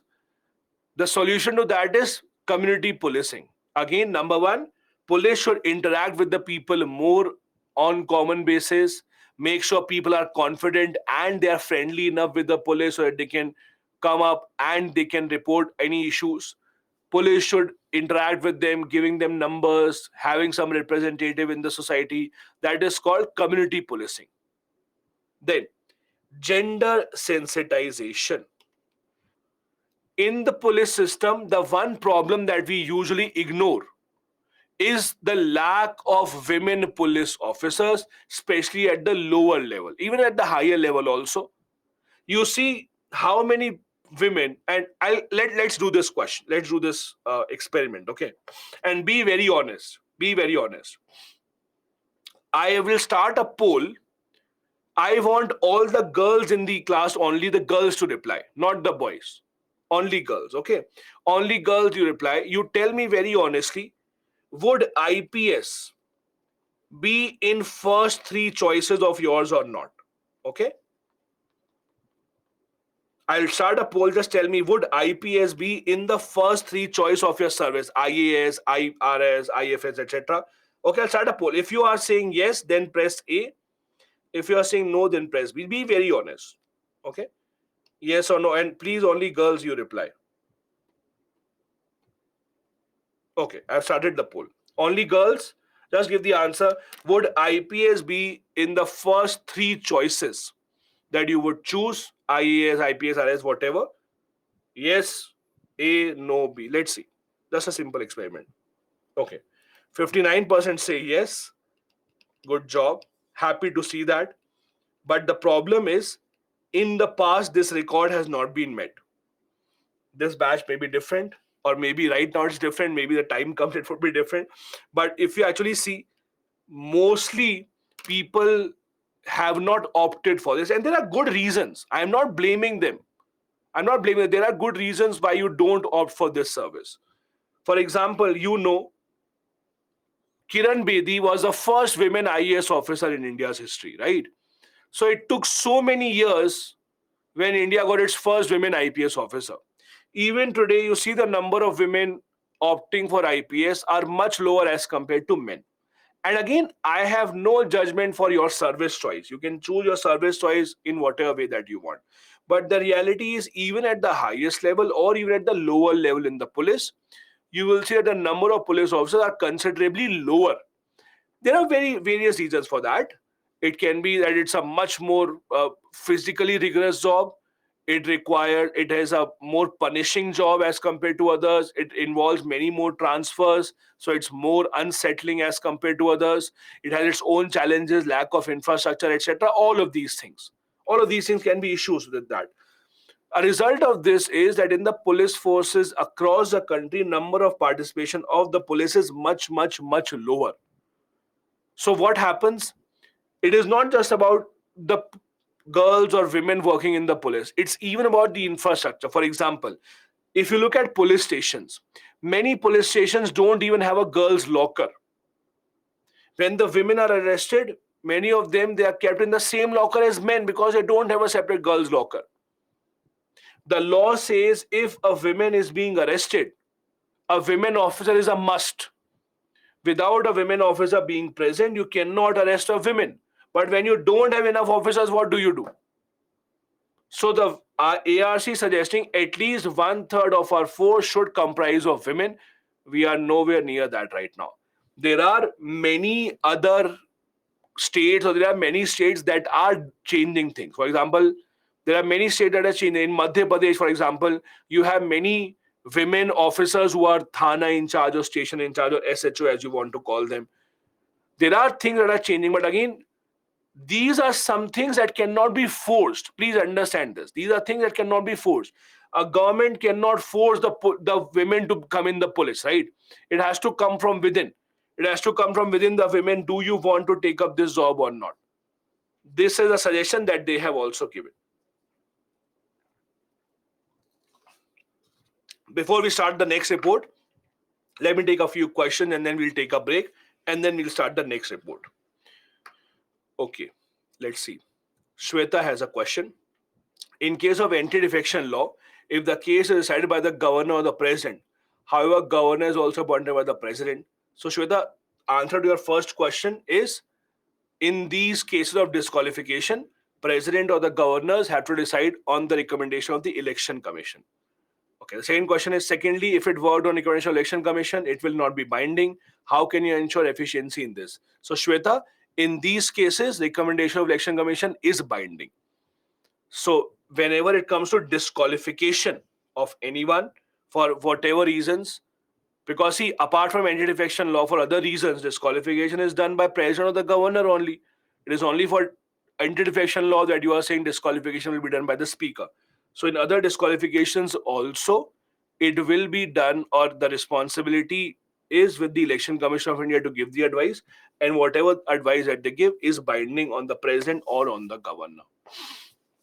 Misbah is saying, does anti-defection law apply on post-poll coalition? Misbah, I think you misunderstood the anti-defection law. The example that I gave you, Shiv Sena switched from one side to the other side. When the entire party it goes from one side to the other side, it doesn't involve anti-defection law. Anti-defection law would have been applicable if some members of the Shiv Sena would have said that we are going to the other party, right? Less than two-thirds members would have said we are going to the other party. Then anti-defection law would be applied. What is a post-poll coalition? Post-poll coalition is nothing but two parties coming together and working. None of them are changing their parties. Understand how anti-defection law works. Anti-defection law would work when someone changes their party, that I am going from one party to the other. But in this case, what happened in case of Shiv Sena?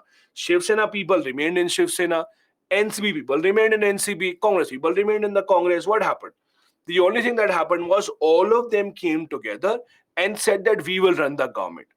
So anti-defection law cannot apply here logically, right? Anti-defection law says if you start or if you change your party, you say that I'll go to other party, only then it will be applicable. So please remember about the anti-defection law. Janvi, office of profit, you should have read this in polity, but I'll just repeat it. Office of profit simply means if you are a MP or MLA, you already hold a position in the legislature, you cannot have any executive job apart from minister. For example, you are the MP MLA, then you cannot become the head of a government company, any government commission, etc. You cannot do that.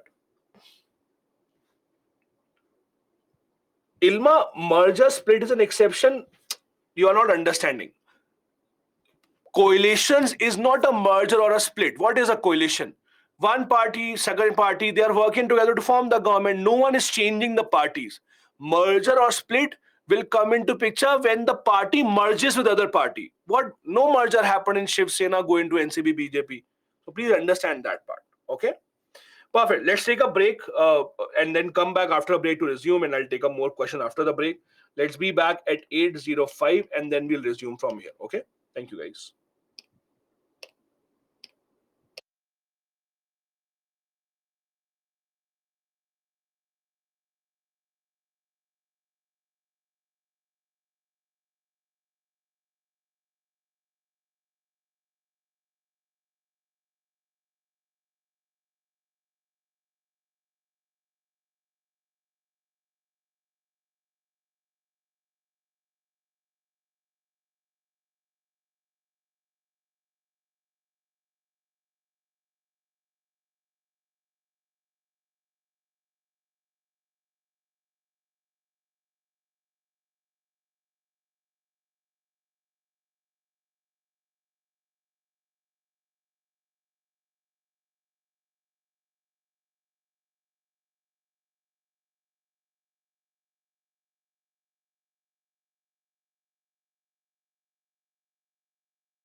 Hi everyone, welcome back.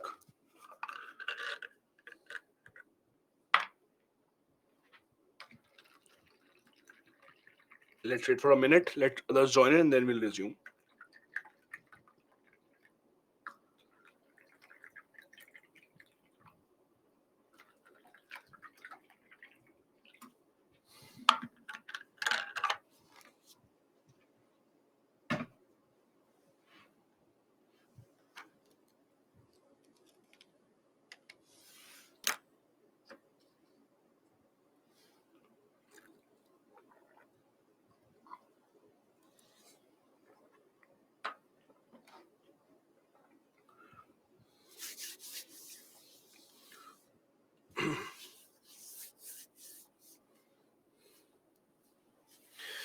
Pulkit thinks sometimes, or sorry, many times, police comes to the house of the accused and arrests their family members so that the accused surrenders himself.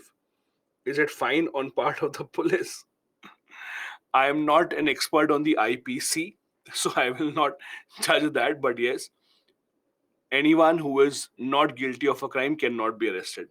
The things that you see in the movies, let's leave that aside. In real life, no. In real life, no, the police does not or cannot arrest someone who is not accused of a crime. Being a relative of a crime is not a crime. Kunal is saying anti-defection law should also disqualify coalition parties. So, Kunal, if this is a suggestion, maybe you can write this as a suggestion on the MyGov app. Maybe the government accept this, but right now they do not. Pulkit saying, I have seen this many times in reality. Police, Pulkit, how many people do you know who are accused of murder? How can you see this many times that in case of murder, police comes arrest the family member? Change the people you know, man. Go and be friends with good people. You should not know many people who are accused of murder. So if you've seen this many times, I don't know how, but you should stay away from that. But yes, that is illegal. Okay. Then Sharma is saying, is it necessary that one person, one member should be from police administration, other should be from two other qualifications? Sharma, I'm not able to understand what your question is about. I'm not sure what you're asking. Akula is saying time period for anti-defection law should be a good idea. It should be a good idea, but think of it again from the government's point of view. Government knows people will come to their side. Then why would they stricten the law? Why would they strengthen the law? Just think of it from their side. Okay. Guys, just a suggestion.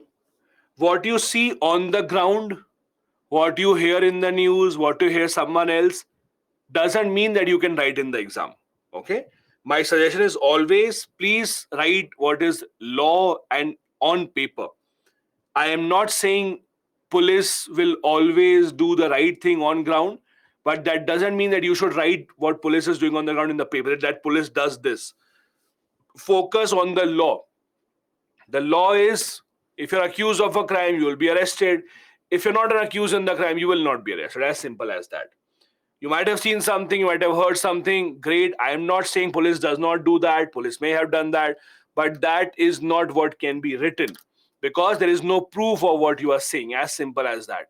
If there's a proof of what you are saying, please go ahead, write that with all your conviction, not a problem. But something that you have seen cannot be journalized, especially in this kind of an examination. So kindly stay away from that. That is my suggestion. If you want to change that, become an IAS officer, become an IPS officer, change that on the ground, and everyone in the entire country will be thankful to you.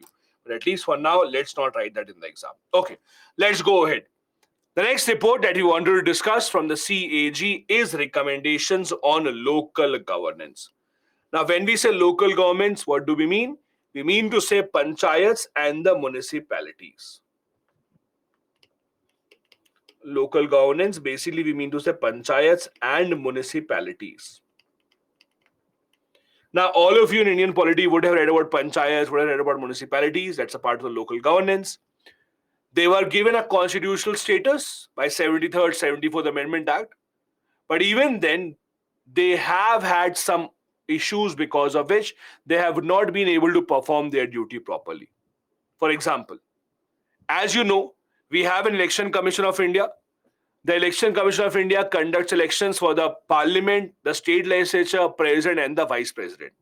However, to conduct elections at the local government level, to conduct elections at the local government level, for example, to conduct elections at the panchayat and at the parliament level, for that we have the State Election Commission.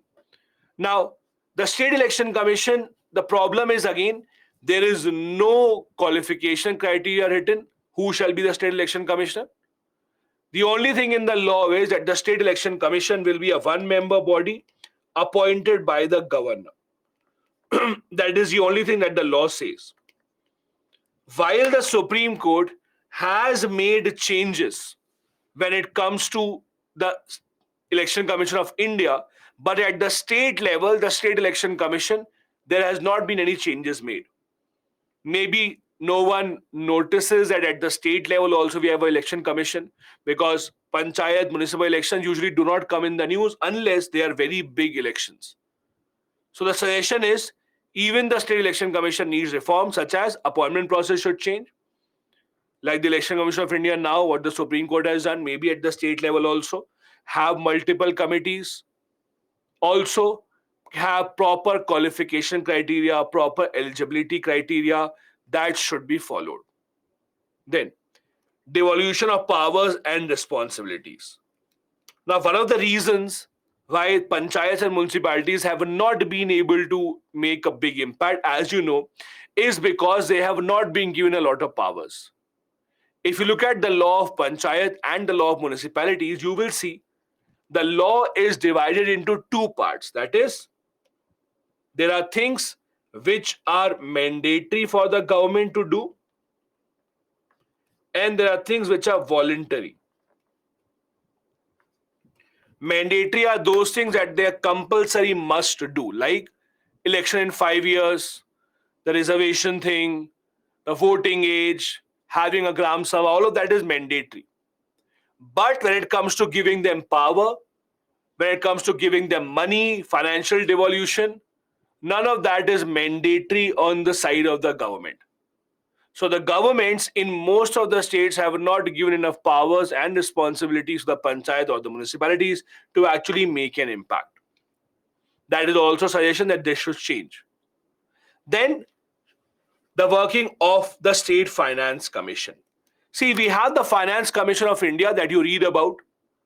The Finance Commission of India is a constitutional body that advises the central government how much money from their taxes should they give to state governments, not just state governments, how much money from their taxes they should give to panchayats and municipalities, etc.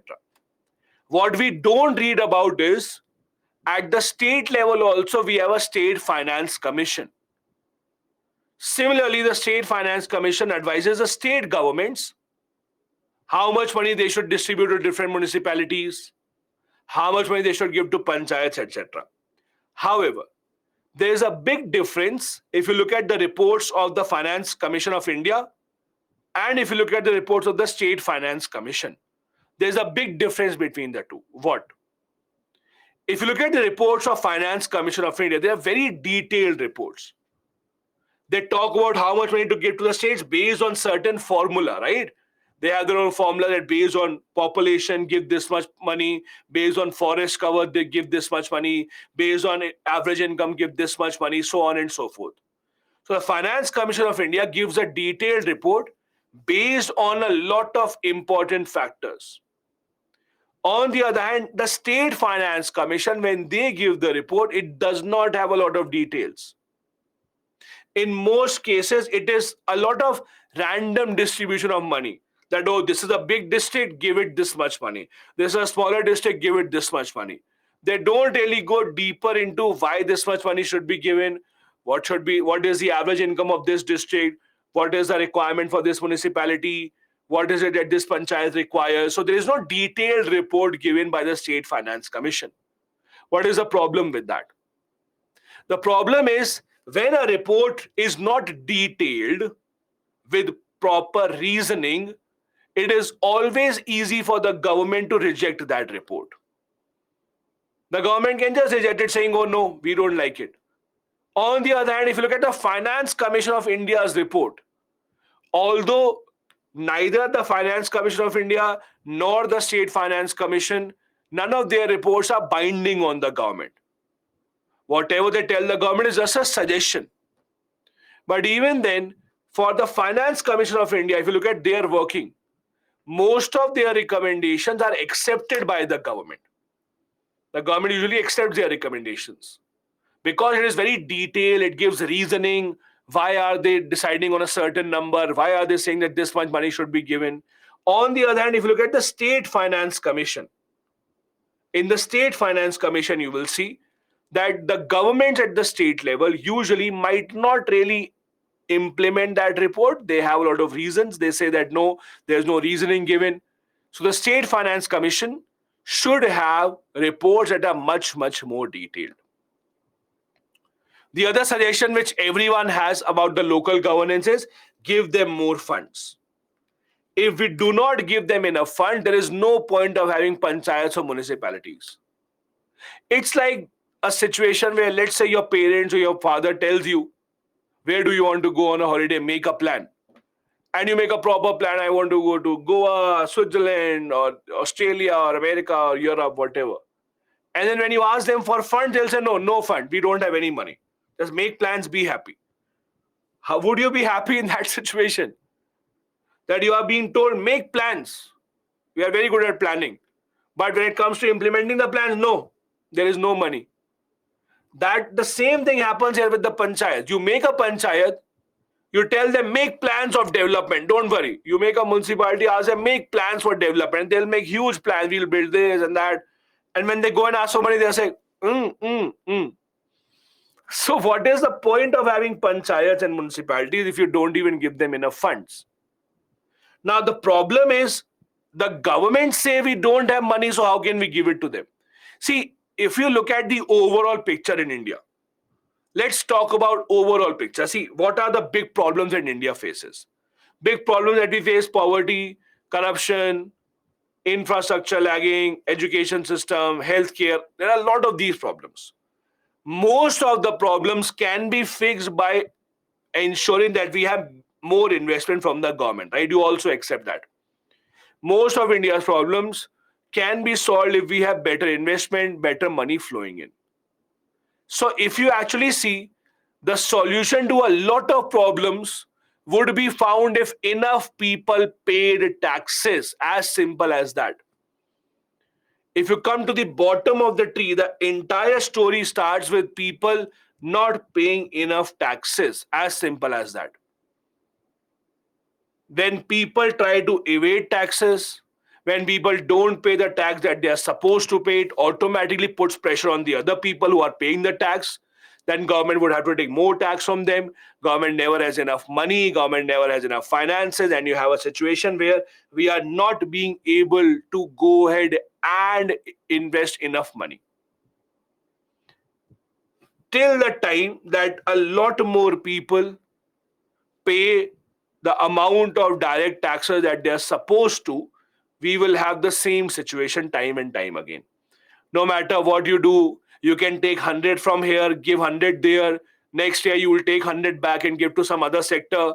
But you will never have overall great development in infrastructure unless you see a lot more money coming in. And that remains a big problem.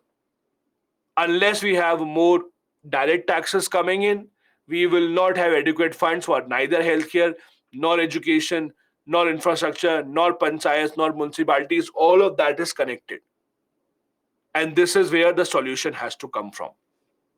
Then, increase non-tax revenue. Now, what is non-tax revenue? See, the government earns from two ways mainly. There are tax revenues and there are non-tax revenues. We talk a lot about tax revenues, right? That the taxes should be imposed, but the municipalities, panchayats can earn from non-tax revenue as well, which we don't focus on. Non-tax revenue can be fine, fees, toll. I'll give you an example so that you can understand. So a few months back, we went to a holiday in Wayanad. So we went to Wayanad. It's in Kerala, very beautiful place.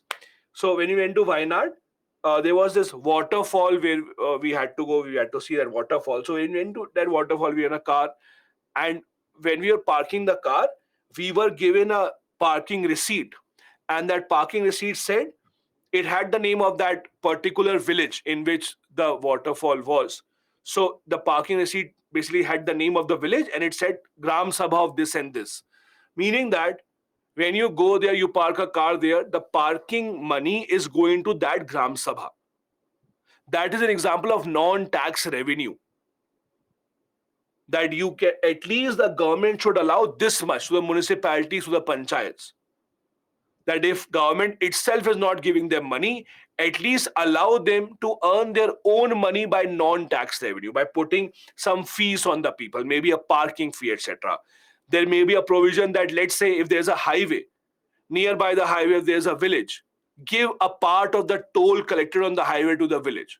Allow the panchayats and the municipalities to earn money from some kind of fines or fee. For example, if you look at big cities, Delhi, Mumbai, Bangalore, Hyderabad, Pune, etc., in these big cities, municipality, for example, earns a lot of money from parking fees. You go to market, you park a car, you go on a road, you park a car, bike, you have to pay parking fee that goes to municipality.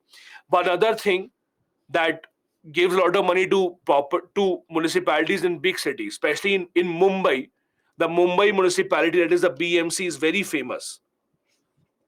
Mumbai municipality is extremely famous, that is the BMC. It is said that they have more money than some of the states in India. How? Because they get a lot of money from property tax.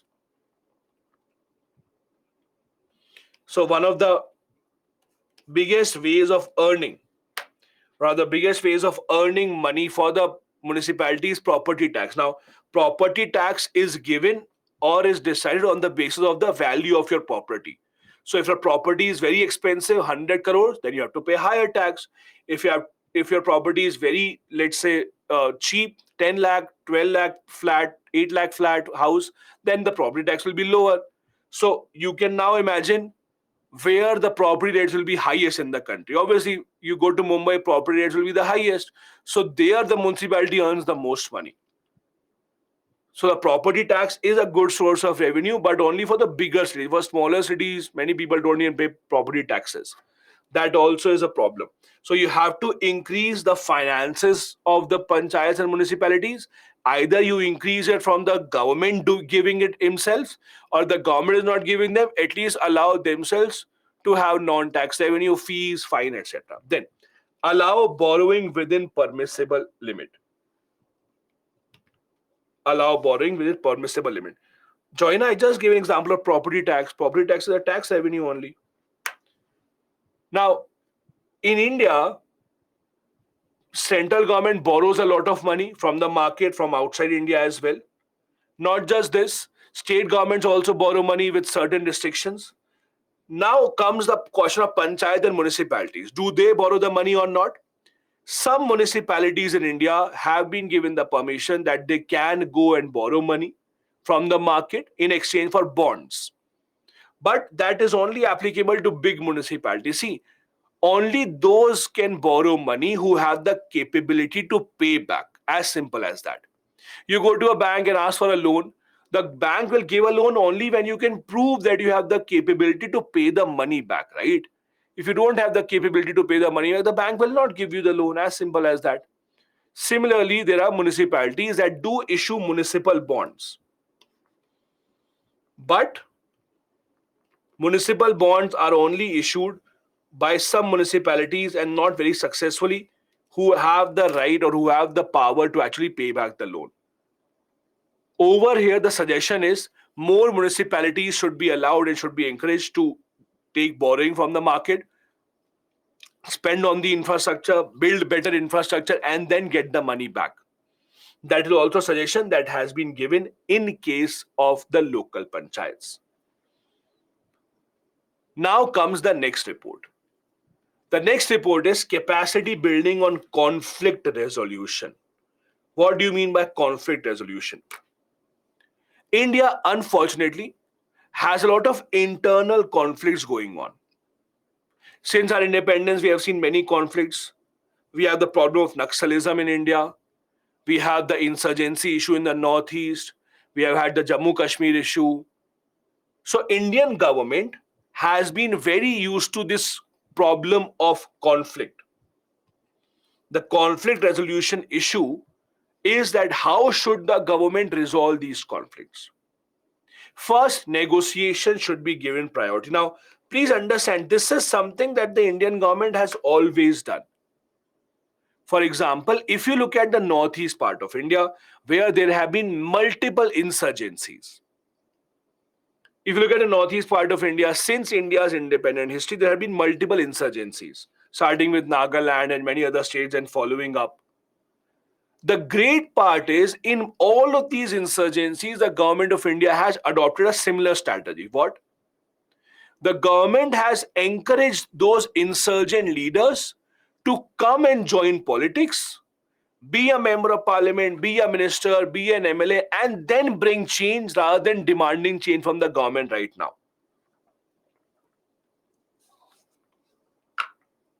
For example, when you read about India's independence, you'll read about this in detail in internal security. So I'm not going to detail of that, but when you see about, for example, India's independence, just at the time that India got independent, Nagaland also declared that we are independent.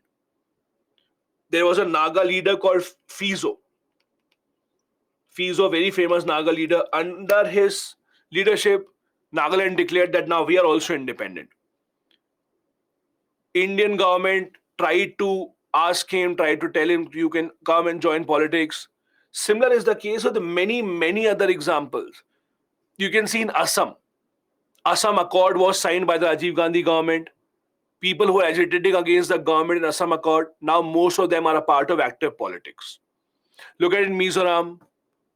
All of these are examples of how the governments, usually in India, have tried to negotiate rather than go and attack them. The second ARC says the same policy should continue. The government should try and negotiate with the leaders who are protesting against the government, who are demanding something new. The government should also have enhanced protection for senior functionaries.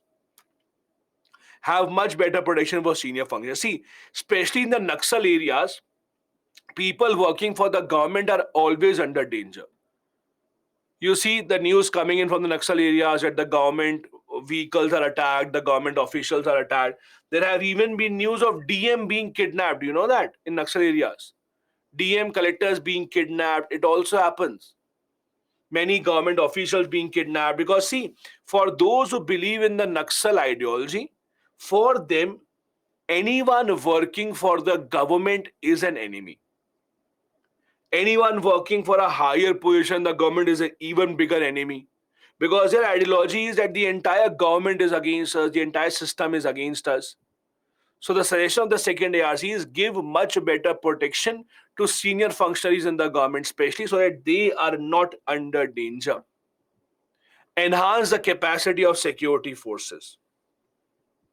Enhance the security forces and their capacity. Basically, the simple idea is, if you look at, for example, Naxal areas, Chhattisgarh or these kind of places, Jharkhand, where there is still Naxalism that is still maintained. Now, one of the problems in that area is that security forces just do not have enough infrastructure. There is a joke, for example, that if the Naxals attack the police station should protect their guns, etc. Naxals will take them away. And the police people say that they have better guns than us. Why would they take our guns? The guns, the ammunition available to the police is outdated as compared to the guns and the weapons that the Naxals have. So for the security forces, they don't have enough weapons, they don't have enough training, the bulletproof vests, the night vision cameras, etc. have not been adequate enough. We also should sensitize the police and paramilitary personnel. So basically, if you look at how the problem of Naxalism begins, um, I would advise you not right now, but if you have time later on after your preparation, I would really urge you to read a book. If you really want to understand the problem of Naxalism in India, the two sides of the story, I would really advise you to read a book called Hello Buster. It's a very, very good book called Hello Buster. It's a book written by Rahul Pandita. He has written some books on Jammu Kashmir issue as well. Very, very good book. Tells you the entire story of Naxalism. It tells you both sides of the story. Why are the Naxals against the government? Why is the police doing this, etc. It's a very, very good book. But again, not a part of the syllabus. I would suggest you first do your preparation. After that, you can maybe go ahead and read this book. So, if you see the part of the problem in Naxalism, again, I will not go into detail of ideology, etc. It's a part of internal security. But a part of the problem is also that police and paramilitary personnel have not been very good with the Naxals. They have not really been very good with the Naxals. I'll give you an example. So basically, there have been incidents in, let's say, Naxal areas. There are tribals who live in the forest area. Their land was taken away forcefully by a powerful person who came in from outside. They forced the tribals to move away from the area and someone took over the land. Now, these Naxals, they go to the police. They ask the police to protect them. Police, in return, because police has already taken a bribe from these powerful people, rather than helping them, police beats them. In some cases, kills them. In some cases, police has even been accused of raping their daughters.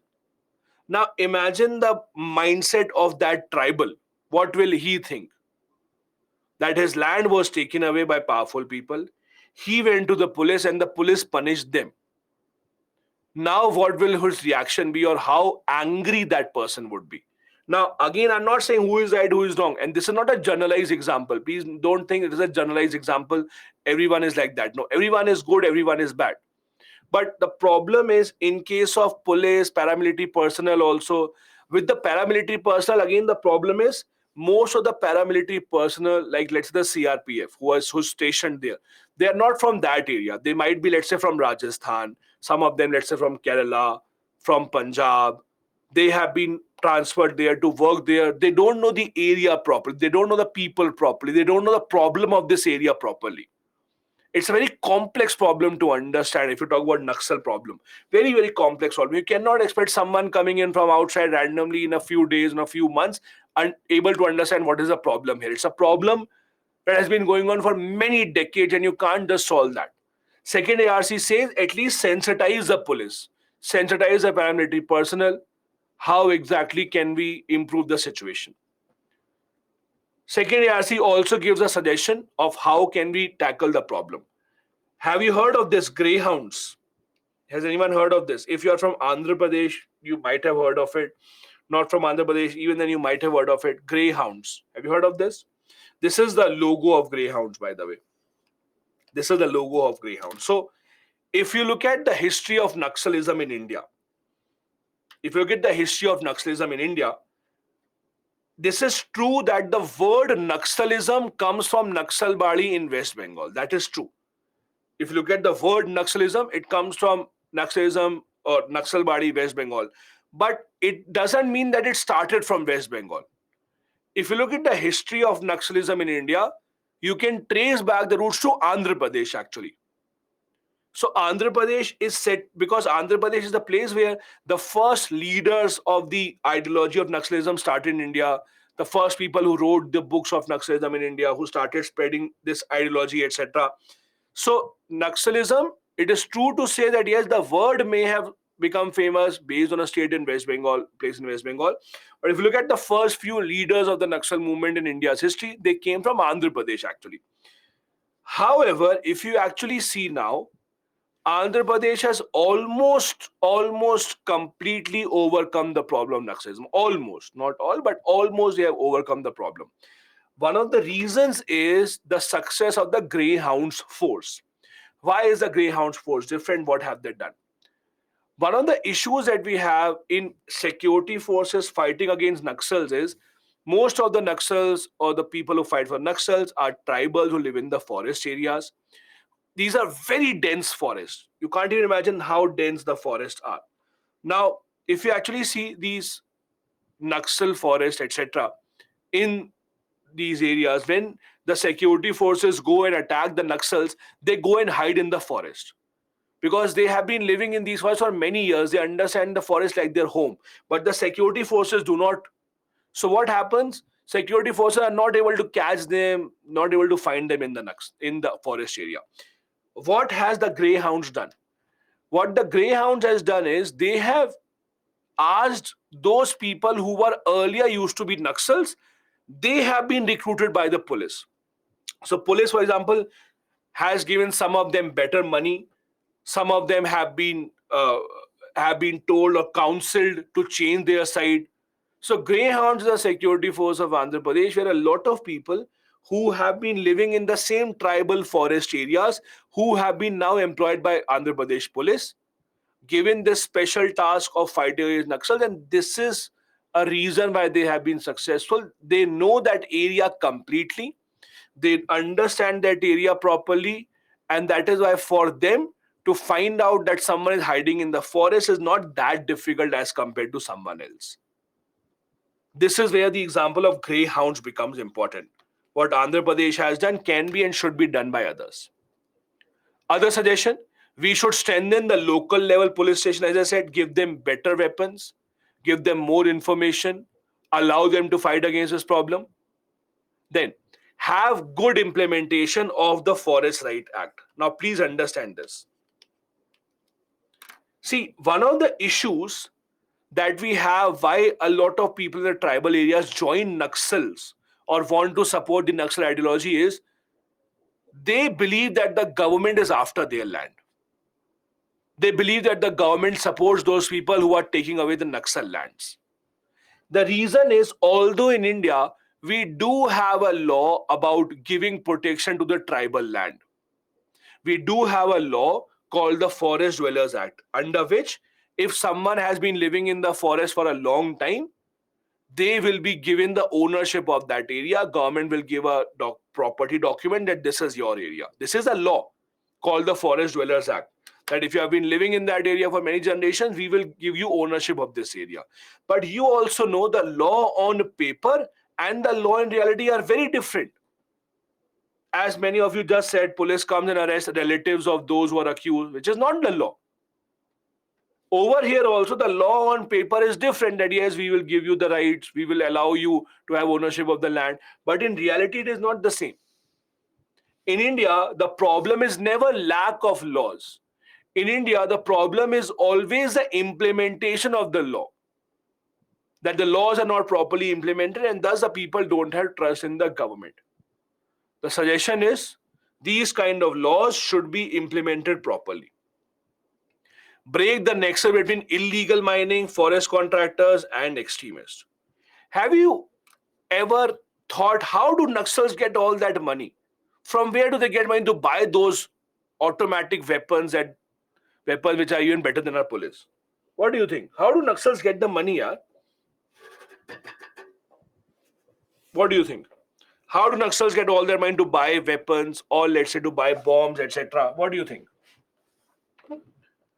Sugan is saying money laundering. Sugan, for money laundering, you need to have money, right? Only then you can launder.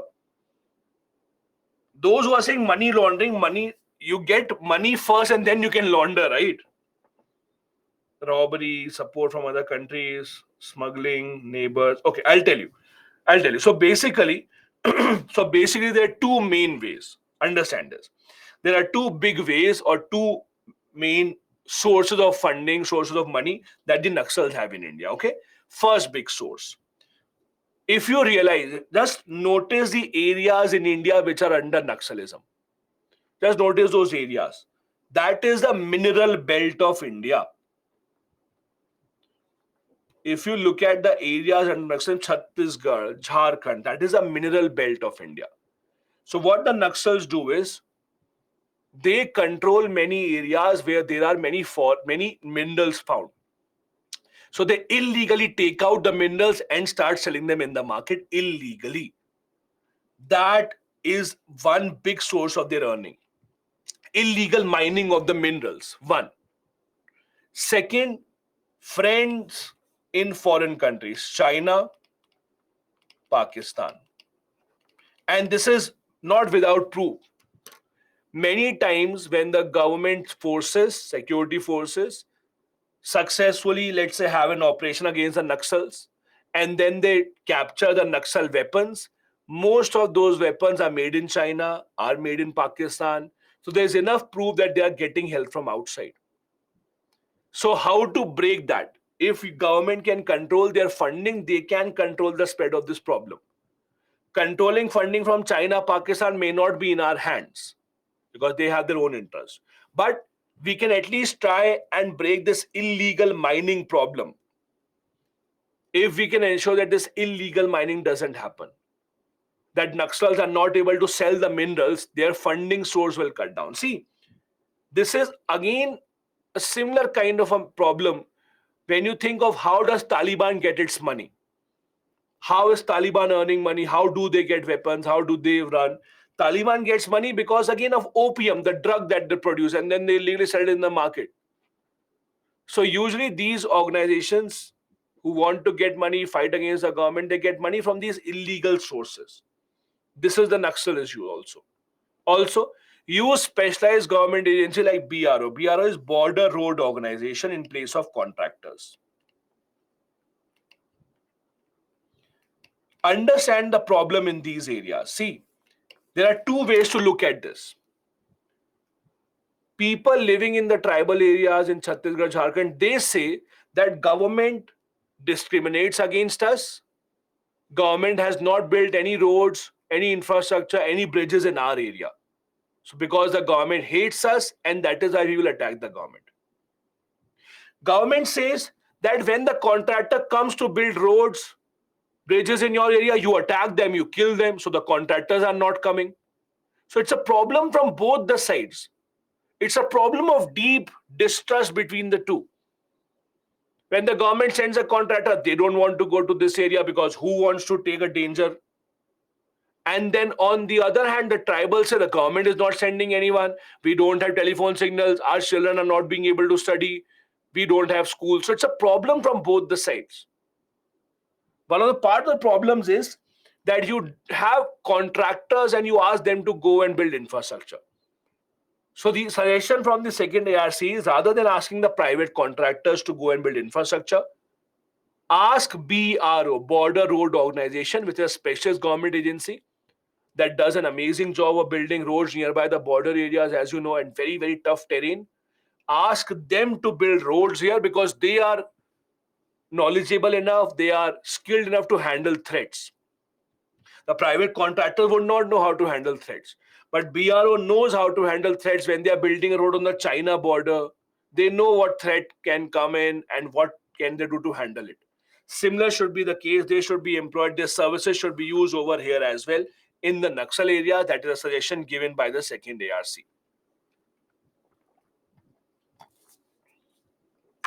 Then there is also recommendation on water-related issues. Water-related issue recommendation is a part of crisis management. There was a report called Crisis Management.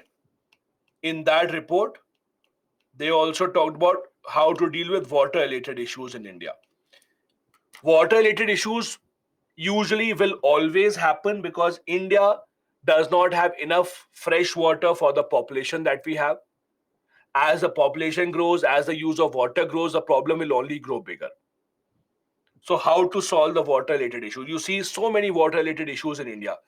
You know the Kaveri water issue always remains in the news between Karnataka, Tamil Nadu mainly. You go to the north, you talk about the Satluj Yamuna Canal between Punjab and Haryana, again a big problem. There are so many different states in India. You talk about the Mahanadi issue, again a big problem. The reason being that every state needs more water because of the growing population. But somehow these issues have not been resolved. First suggestion is the government should be proactive in interstate disputes rather than waiting for the states to start a problem, rather than waiting for the states to start fighting. The government should be proactive in resolving water state disputes. Follow the spirit of Article 262. What is Article 262, by the way? Have you heard of it? Article 262. What does it say? And don't Google, please.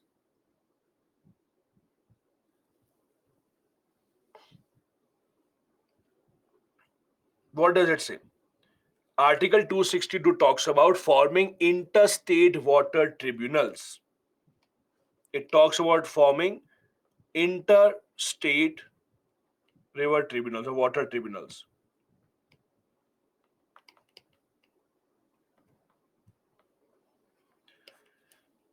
Now, it is very interesting, and you should now understand this. If you look at Article 262, Article 262 says for interstate water disputes, we should have a tribunal, and this matter will not be decided by the Supreme Court. It is one of the few things that the Supreme Court does not hear or cannot hear. For interstate water disputes, we need to have a special tribunal for that. Now, the problem here is, despite the law clearly saying that this matter will not go to the Supreme Court, even then this matter does go to the Supreme Court because of two big loopholes. There are two big loopholes because of which this matter does go to the Supreme Court. I'll give you an example. So basically, the biggest river dispute in India, when I say biggest, I mean to say the longest river dispute in India, or the ones where people have even lost their lives, is the Kaveri water dispute. If you look at the Kaveri water disputes, although the Kaveri river flows to multiple states, Karnataka, Tamil Nadu, Kerala, Puducherry, but the main problem of Kaveri water distribution is between Karnataka and Tamil Nadu. Kerala has very small amount of water, Puducherry very small water, so they don't really have this problem. The problem is mainly between Karnataka and Tamil Nadu. So the river starts with Karnataka, goes to Tamil Nadu. Tamil Nadu demands more water, and the issue has not been resolved properly. So, for example, for Kaveri River, you have a tribunal, right? Tribunal has given the decision because Supreme Court, you can't go to Supreme Court with this. Now, what happens? The decision that tribunal gives has to be final. You can't challenge it. But what happened? When the Kaveri tribunal gave the decision, apparently Tamil Nadu said that Karnataka is not implementing the decision. That Karnataka is just not implementing it, they are delaying it time and time again. So the Tamil Nadu government went to the Supreme Court not to change the tribunal decision, but to get it implemented. What did Karnataka say? Karnataka says there is no time limit for implementation. So we are thinking about it, we are making changes, there is no time limit. But on the other hand, Tamil Nadu government said that you are not implementing it, so they went to the Supreme Court. So this is one example of how even interstate water disputes can go to Supreme Court. Not because you want to change the tribunal decision, but because you want to get it implemented. Second example, the second big loophole. The second big loophole is people have gone to Supreme Court, again in the Kaveri case only. People have gone to Supreme Court saying that this is a violation of Article 21, my fundamental right. So people from Tamil Nadu, let's say farmers from Tamil Nadu, have gone to Supreme Court saying that if I don't get enough water, then it is against my right to life and I am going to the court. Court has a responsibility to hear a matter about my right to life. And the court has heard the matter. This is a prime example of people using loopholes just to file cases and going against the spirit of Article 262. The suggestion is just exactly this, that this should not happen. The suggestion is for interstate water disputes, let's not have loopholes. Let's follow what is written in the article. Supreme Court should not hear matters like these loopholes. Next suggestion. Every river in India should have their own river basin organization. Like for Kaveri, you have a Kaveri River Basin Organization. For Godavari, have a Godavari River Basin Organization. So that there's a committee for every river in India to handle disputes. And all the members of the committee should be members of something called National Water Resource Council.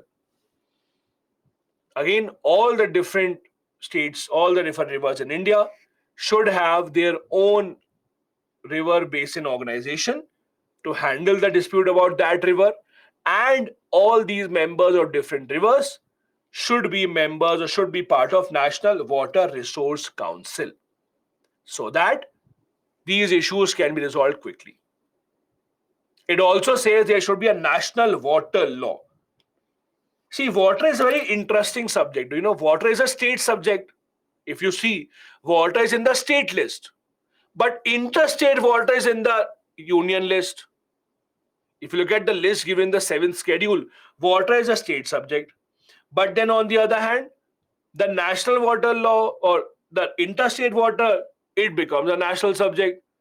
So the suggestion is we should have a national law about water disputes. How exactly will they be resolved? How exactly will they be resolved? If there is a law about that, the solution or water related problems will automatically reduce drastically. That is their suggestion. Now coming to the most interesting report from your point of view. I'm not saying the most important, but the most interesting report that all of you should know about. Report on how to change personal administration in India. In other words, report on how to improve civil services, what changes to make in the civil services, etc. This is the most interesting report for the candidates so that you know what the commission thought. Before that, let me take up a few questions quickly. Rahul is saying, can we write Naxalism examples in mains? Rahul, you can, but you have to quote from where are you quoting this example.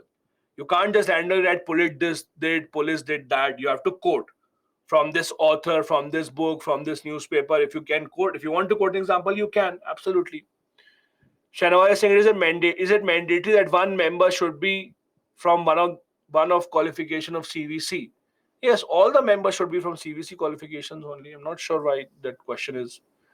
Kaluri Singh, is MLA LED fund comes under CAG audit? See, Kaluri, every single rupee spent by the government of India or government of a state is a part of the CAG audit. So MLA LED fund is coming from where? It is coming from the state. So obviously it is under CAG audit, right? So every money spent by the government of India or government of state automatically will come under the CAG audit. Arjdeep, Article 262 says for resolving interstate water disputes, the parliament has to make a tribunal and its decisions will be final. Rashmi saying how to describe greyhounds in the answer. Rashmi, greyhounds is a specialized paramilitary force of the Andhra Pradesh government to control Naxalism problems in the state. Full stop. That is your explanation. Okay. Rahul is saying, is it necessary to establish river basin organization? Rahul, whatever we are studying today is not necessary. Whatever we are studying today in all the reports are only suggestions. Please remember that. These are only suggestions. Okay? Only suggestions. Okay, let's go ahead then. Now, as I said, the most interesting report from your point of view, what has the second ARC suggested in changing personal administration? How can we make the government administration or personal administration better?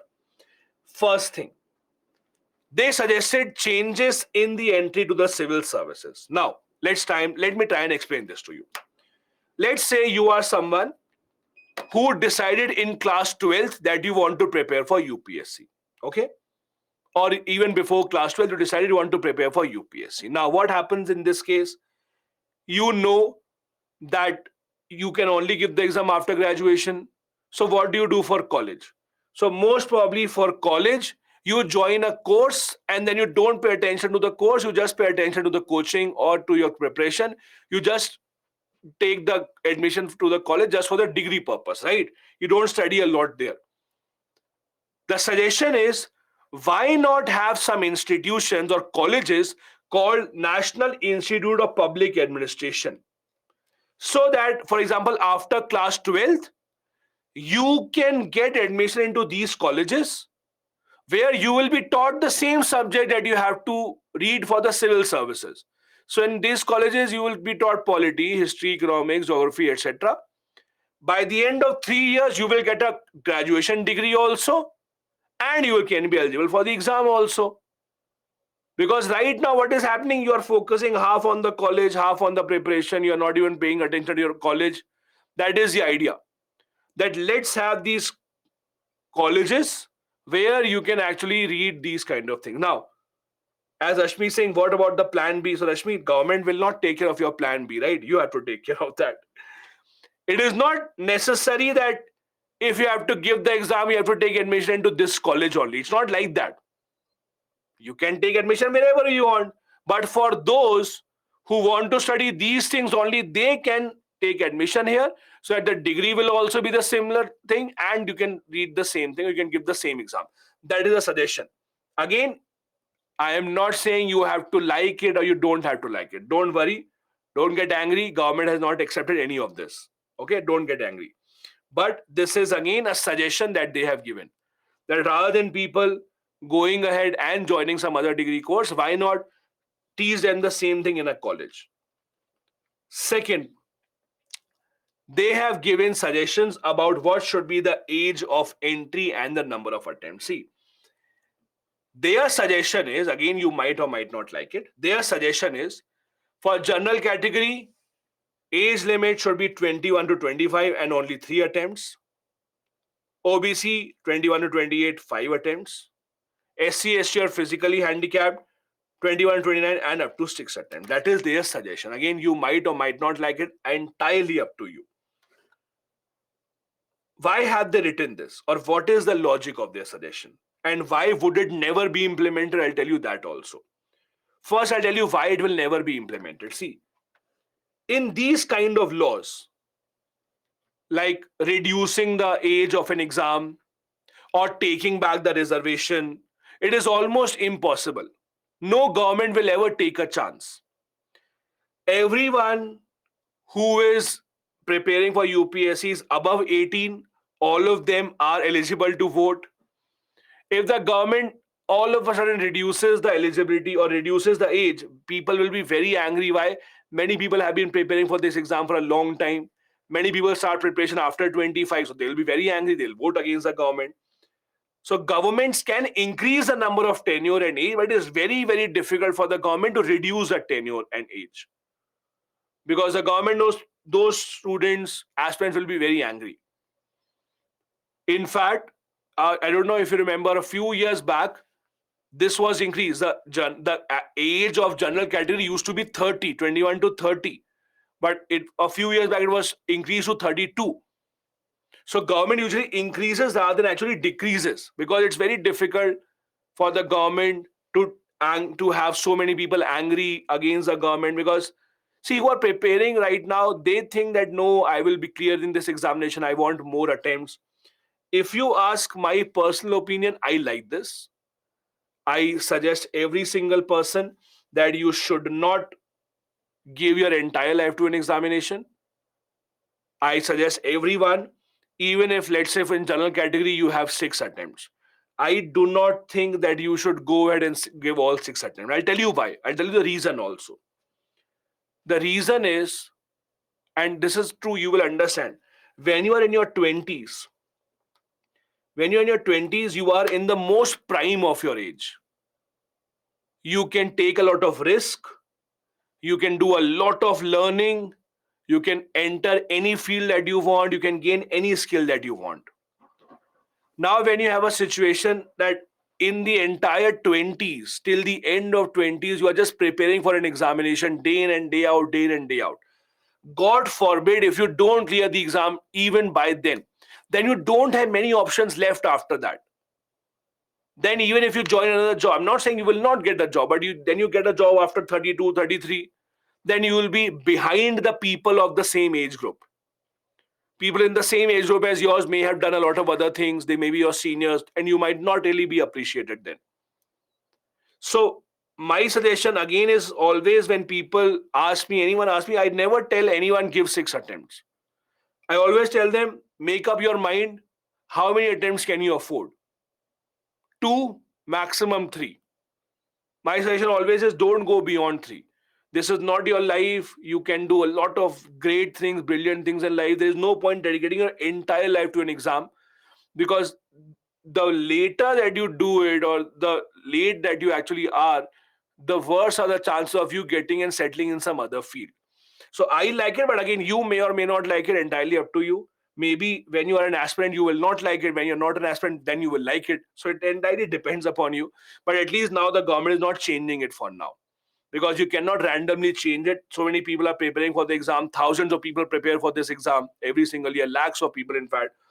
The only thing that the government may do, if the government really wants to, let's say, implement this, what the government can do is government can say that this will be implemented from 2030, for example.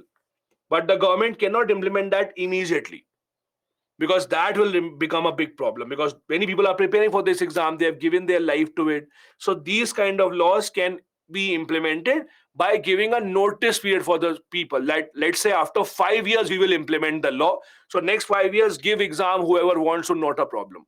But these kind of laws cannot be immediately implemented. That is usually the problem that we have. So this law very hard to get implemented. Now, the structure of the exam. See, the other problem of this exam, I won't say problem, but the other thing that makes this exam very unique, that is a UPSC exam, as compared to the other exams, is the cycle is very long cycle. It's a cycle of about 10 months, about 10 months of cycle, right? So, for example, you have the prelims exam in May, then you may have the mains exam, let's say in September. Then you start the interview, let's say interview process will start in Jan, Feb. By the time the result comes out, it will be, let's say, March, maybe April in some cases, the result comes out. So it's almost an entire year cycle, almost an entire year. In good years, it may go to or shrink up to 10 months, but entire year cycle, you may say. Now, the problem is someone who started giving the exam here, let's say you wrote the mains exam, very happy. You gave the interview also, very happy. And then in April or May, you come to know that you have not been selected. Just imagine that. You have to start once again the entire story from the very first. So what you are doing, you are actually taking over the entire year from that person's life. Think about the other exams. SSC, banking, any exam that you can think of, MBA, whatever. There is not such a big cycle, right? Because by the time you get to know the eventual result in our exam, you get so late that you've lost a lot of time in between. So what is the suggestion here? You may not like it, but at least the suggestion here. The suggestion here is, since prelims and mains, most of the things are anyways common. For example, if you look at the mains examination, most of the subjects are the same that you study in prelims. Some things are extra, optional, ethics, IR, world history, fine. But most of the things that you're studying are together. So suggestion is, why not have the prelims and mains together? And then decide on the result. After 3 months, have the interview and then give the result. That is one suggestion. Prelims and mains together. 3 months, 4 months later on, have the interview. You can cut short the cycle to 6 months. Now, what is the problem in this? The problem in this system is, number one, how will the UPSC check copies of so many people? Because right now in the mains exam, they only have to check copies of what, 14, 15,000 students? How can you check copy of 5 lakh students who gave the mains exam? That is one big problem, that you don't have enough infrastructure to check copies of 5 lakh people, number one. 10 lakh, 5, 10, whatever you want. 10 lakh usually fill up the form. 5 lakh usually actually write the exam. That's why I'm saying 5 lakh. You can take, okay, let it be 50 lakh. Be happy. Second problem, this will only be possible in one condition. This will only be possible in one condition. The condition in which it is possible is if prelims exam is done online. That is the only way it is possible. Why? Those who have given the banking exam or RBI exam or exam like that, you know, when you give an online exam, the moment you end an exam, the score is in front of you. The moment you click submit, the score will be in front of you. So you know how much have you scored. So basically, if you give the prelims today, tomorrow itself you can know the result if it is online. that you are given the prelims today, online, you know your score, tomorrow the result will come, and maybe after 1 week or 10 days, you can get the mains exam ready. So the idea is prelims and mains can be together only and only if we have a situation like this. But again, it is very, very improbable, very improbable. Because again, in the UPSC exam, when you have an online exam, you have many different sets. How will you create different sets, etc.? So not a very logical thing to do, but this is what they have suggested. That have prelim and mains together, so that the cycle basically is cut short. That is what their suggestion is. Then have proper transition from state to the IAS. So basically, right now, what is the rule in India? If you join a state service exam, if you clear a state service exam in India, like UP PCS, Rajasthan PCS, Punjab, Himachal, Karnataka, Tamil Nadu, whatever, if you join a state civil service, the rule is after 10 years, you can transition to IAS. So the rule is after 10 years, you will then transition to IAS. You will be junior to IAS officers in terms of tenure, but you can transition to IAS. That is the rule right now. You can apply, UPSC will conduct an interview, just an interview, and you will transition it. But that rule usually is not implemented properly. There are people in the state civil services who have completed 18, 20 years, but they have not been transitioned to the IAS level. This is a suggestion that this should not happen. That rule should be followed properly. Again, the rule is after 10 years of service in the state civil service, you are eligible to transition to the IAS level. You can apply to the UPSC internally. They will take an interview. They will transition you. But this is not properly implemented. Suggestion is this should be implemented. The state civil services people who have given the state civil service examination, they should transition after 10 years as the rule suggests. Why has it not happened? Because understand, the IAS lobby is very, very, very strong lobby, IAS lobby.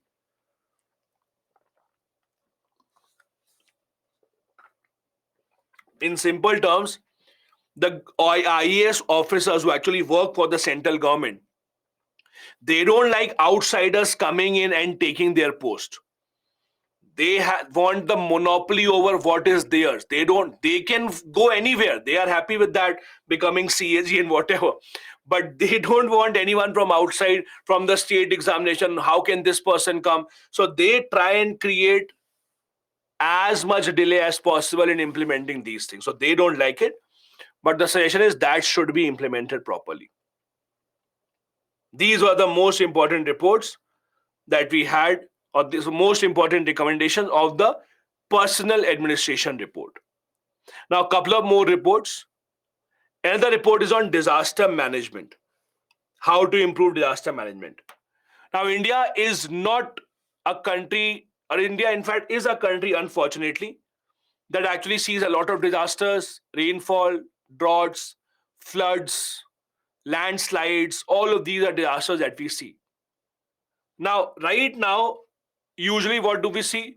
When we have disasters, we call the NDMA, National Disaster Management Authority. If they can't handle, we call the armed forces, the army, etc. is called to handle this. The suggestion is, for every disaster, you cannot depend on the army to come and help you. The army may not be available.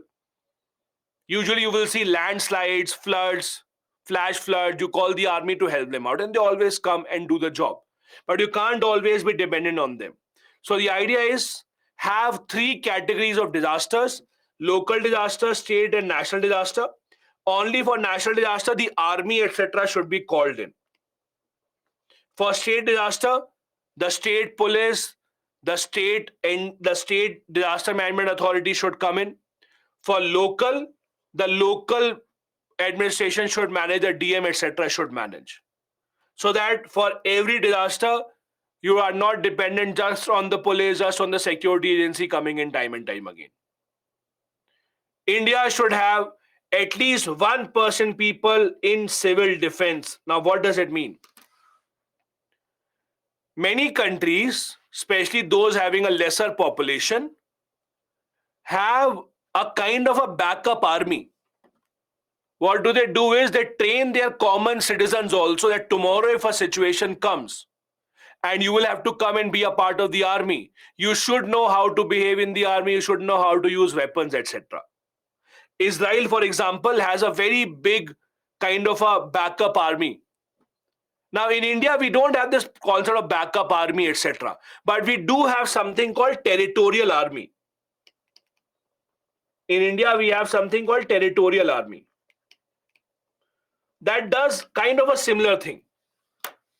They are not usually used whenever or in the army, but whenever a situation comes in or it is required. So they are trained in civil defense.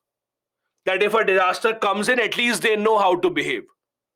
So India's larger part of the population of India should be trained in this. That is what their idea is.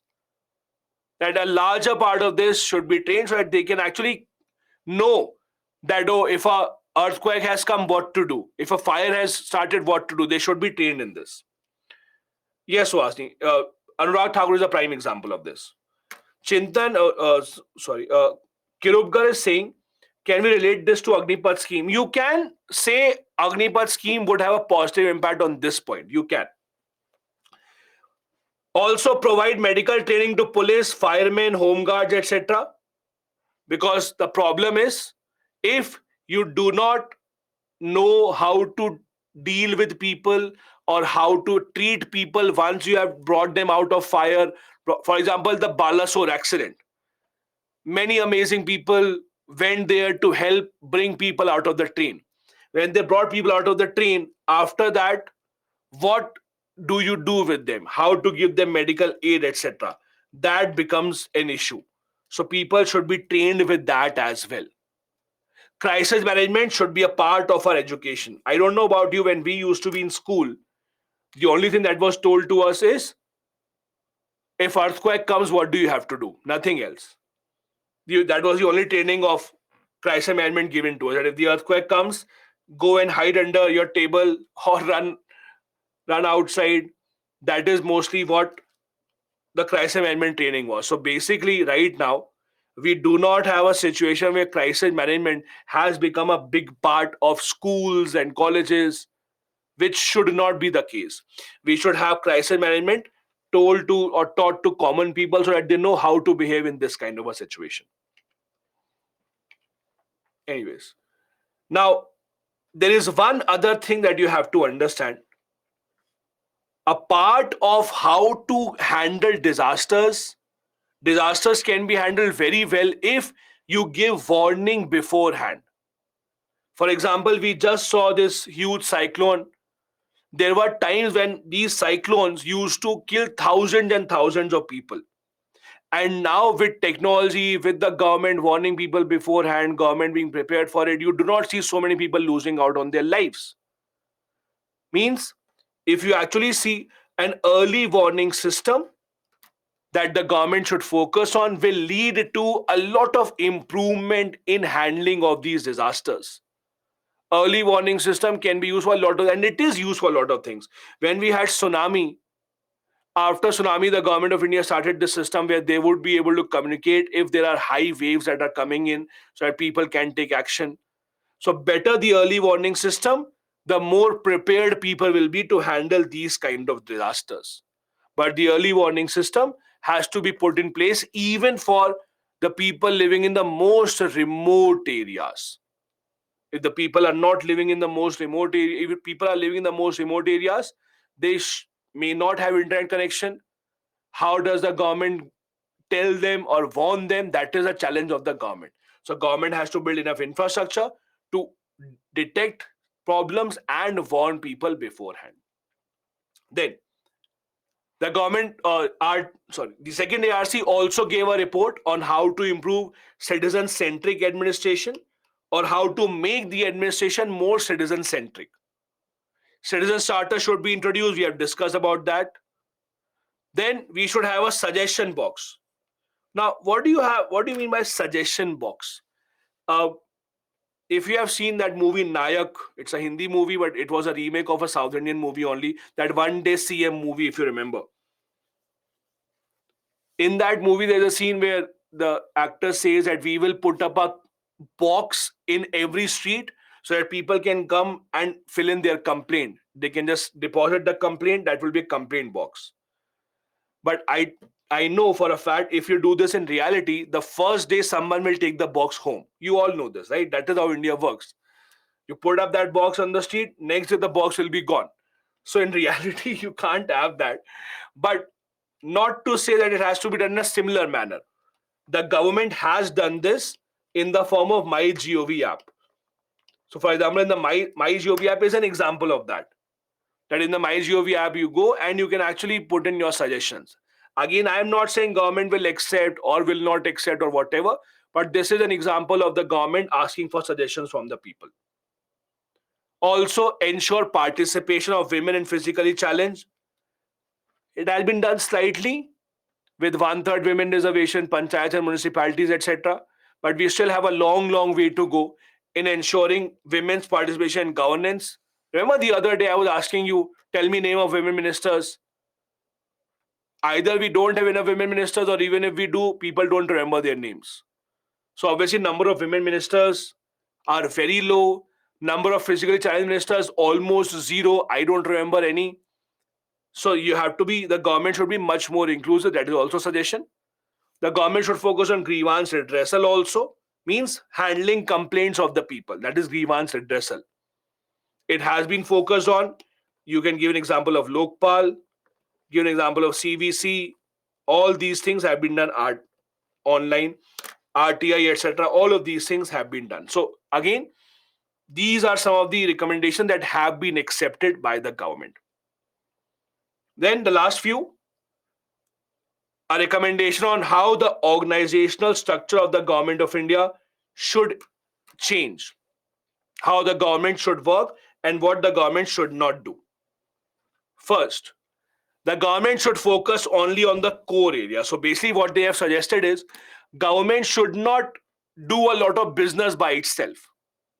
Government should focus only on the core area. Let's say building an airport, building a railway station, fine. Then allow the private sector to operate that. Government should focus on atomic energy, fine. But then allow the other private sector also to come in and start making investment. So government should focus only on the core areas, and government should focus on subsidiarity. Subsidiarity means delegating functions. Delegating functions basically. Like if you look at the working of the NHAI, we discussed this earlier as well, the National Highway Authority of India. They don't build all the highways by themselves. They give it to contractors and then they just make sure that they are doing their job properly. They supervise them. They see if there's everything that is in order or not. Analyze the functions of each department and ministry. We discussed this earlier also. We have a lot more ministries and departments that are required at many times. We have duplication of functions. Lokpal, CVC, similar kind of functions. Then we discussed about how Rural Development Ministry, Tribal Affairs Ministry, Panchayat Raj Ministry have very similar kind of a working. That also needs to be addressed. So there's duplication of functions at different department level and duplication of function at different ministry level and government agency level. That should also be looked into, because the more people that you hire in different agencies for doing a similar job, you are creating more bureaucratic hurdles. You are increasing the government expenditure for salary, pension, and everything. So that also has to change. The example that I gave you earlier as well, we have different ministries for different sectors of the department. In UK, etc., US, you have just one transport secretary. Even in the energy sector, in India, we have power ministry separate, coal ministry separate, renewable energy separate, atomic energy separate. But in most countries like US, UK, they have just one single minister for energy. I am not saying that their method is right, ours is wrong, etc. But you have to understand, the more ministries you have, the more bureaucratic hurdles you are building, the more money you are spending, the more processes you are building. So it's better to have single person as the point of contact. You might have different departments under the same ministry, that is fine. Every ministry has multiple departments. You can do that. But if you at the top have the same decision maker, it will be much easier for people to actually go ahead and take those decisions. This is a practice question for you, in which you can use your suggestions that we talked about the second ARC. For example, it says, though correctly defined as steel frame of the nation, bureaucracy needs reforms to be relevant in the coming decades. Do you agree? Elaborate. These are this is a kind of question where you can use certain recommendations of the second ARC. This brings us to the end of this session of the second ARC and its important reports. I have a few minutes. I will be taking up a few questions. If you don't have any questions, you want to leave, in that case, bye bye. I'll see you tomorrow. If you want to ask a question, you can stay back. Let me see. First question, Ajay. MS Dhoni is a member of Territorial Army. Ajay, I'm not sure where the question is. It's a statement. Then there's a question. Now there's a parliamentary committee on UPSC exam to conduct exam within 6 months. Please tell me more on this topic. I'm hearing this for the first time, Ajay, so I can't tell you more about this topic. There is no parliamentary committee to conduct UPSC exam. UPSC exam is conducted by UPSC. That is what UPSC is for. Then Vikas has a question. When we are talking about PPP projects, CAG does not have jurisdiction over it. Let's assume only 5% corruption is happening in the project. Because where is your question? I got only this much part. Not sure where your question is. Bhardwaj is saying, did Naxalism start in Andhra Pradesh? It's not to say, see, I won't say Naxalism started in Andhra Pradesh. What I meant to say, or what I said was, the first few leaders of Naxalism in India, those who started spreading the ideology of Naxalism, started writing books on Naxalism in India, they belong to Andhra Pradesh. So Andhra Pradesh can be called as the birthplace of Indian Naxalism thought. First few leaders, because any ideology, Naxalism or whatever, can only spread if you have leaders who propagate the thought and ideology, who have the knowledge to propagate this to the people. So yes, in that way, Naxalism first initiated, or this ideology first initiated in Andhra Pradesh. Ajay, I have already answered your question. I'm not sure why you're pasting your question again and again. I answered your question. I do not know of any committee. UPSC exam is conducted by the UPSC only. I'm not sure which parliamentary committee you're talking about. Then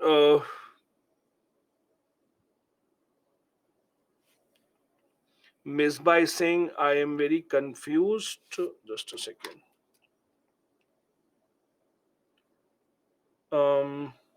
I'm very confused how to read Niti Aayog report, budget, ARC report, where to get resources. All these are very different. Budget is very different, comes in every year. ARC report has come in 2005. It remains the same. Niti Aayog prepares different reports for different topics. I'm not sure how they are the same. Uh, no, Amrit, you are slightly mistaken. Foreigners cannot give the UPSC exam. You are a resident of Australia, fine. You can be a resident of anywhere as long as you are a citizen of India.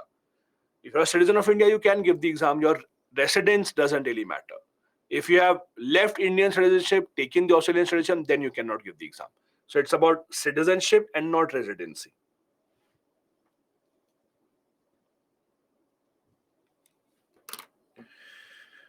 Piloting NCRT, it is written Naxalism is based named on Naxalbari in West Bengal, but where it has started. Payal, I'm not sure if you paid attention to the class. I said specifically Naxalism as a word came from a place called Naxalbari in Bengal, but the ideology of Naxalism in India started from Andhra Pradesh. Munna has a question. Panchayat expenditure audited by the CAG? No. Panchayat expenditure is not audited by the CAG. The government of the state decides who will audit the Panchayat expenditure, not the CAG. They decide.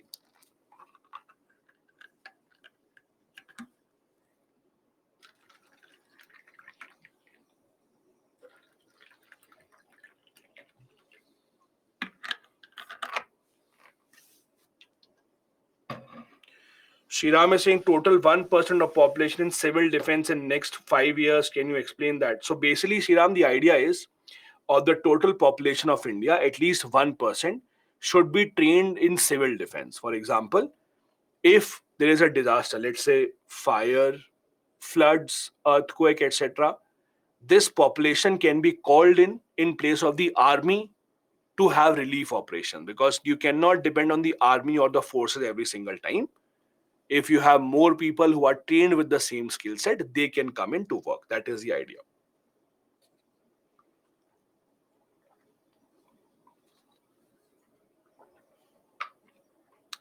Pravasi is saying India has a population of 140 crore, which is higher than population of UK and US. So single ministry for multiple areas like civil aviation, energy, is it good for us? Pravasi, I would not say that the population should be a criteria here. It is more about having better coordination.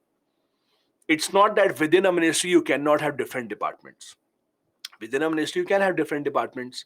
Also, it is not necessary that you have to agree with all the recommendations they have given.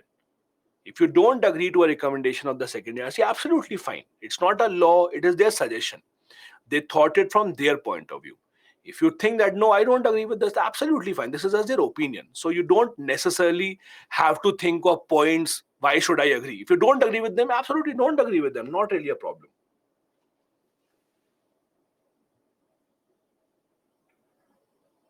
Um, Again, there's a lot of questioning on ministry merging, etc. As I said, if you don't agree to that point, no issues.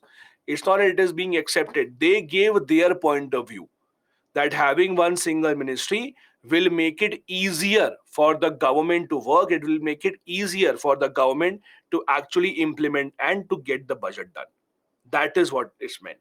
It's not that you have to accept that. You can reject that. You may not accept that. Government is not accepted, for example. So government might not like it. That is why they are not accepted, right? So you can also reject it. As simple as that. Ganesh is saying, according to last question, answering is only point wise or define all of that. Ganesh, point wise is good enough. It depends on question to question. These kind of questions in the main body, you can write point wise. Akula is saying, if we do not follow the recommendation, then why form the committee? Because before forming the committee, you don't know now what recommendation they will give. It's like saying you ask your cook to make food, and the cook make very bad food, and you don't eat it. So someone will ask you, why did you not eat it? You ask the cook to make it. Then why did you ask the cook? You will say, because I did not like the food. As simple as that. You did not know now what kind of food he will cook beforehand. If you don't like it, you will not eat it. As simple as that. Payal is saying in Agniveer scheme, army does not get any pension after retirement, but anyone who's an MLA, they get pension. Is it an unjustified thing? What is your view? My view is simple. Yes, it is unjustified. They should not get pension just for becoming member of parliament for some time. Simple.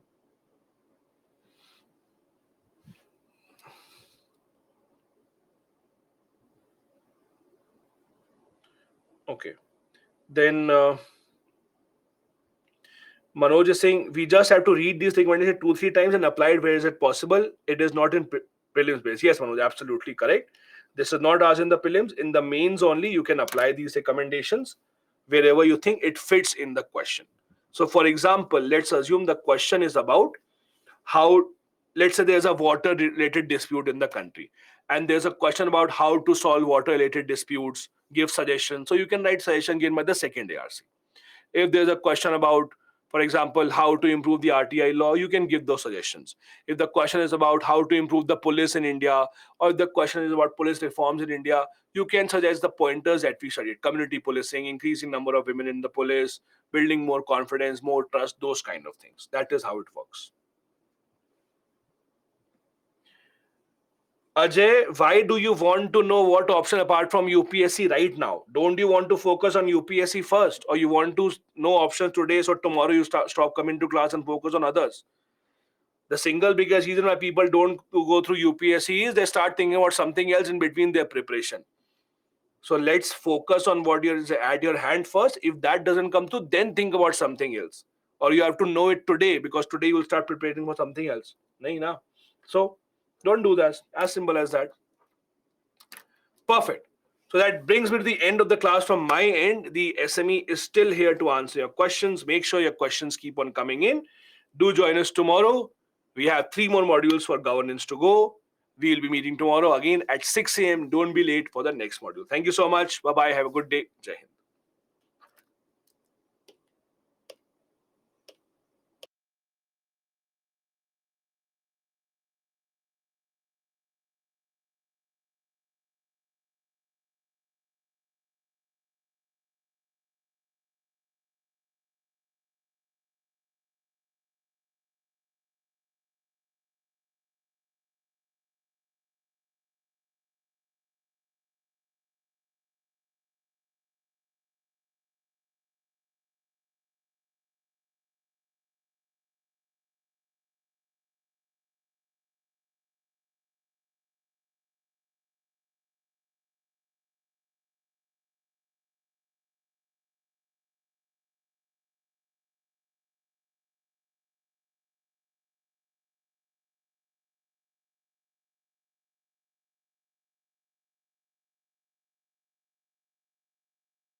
as the topic can be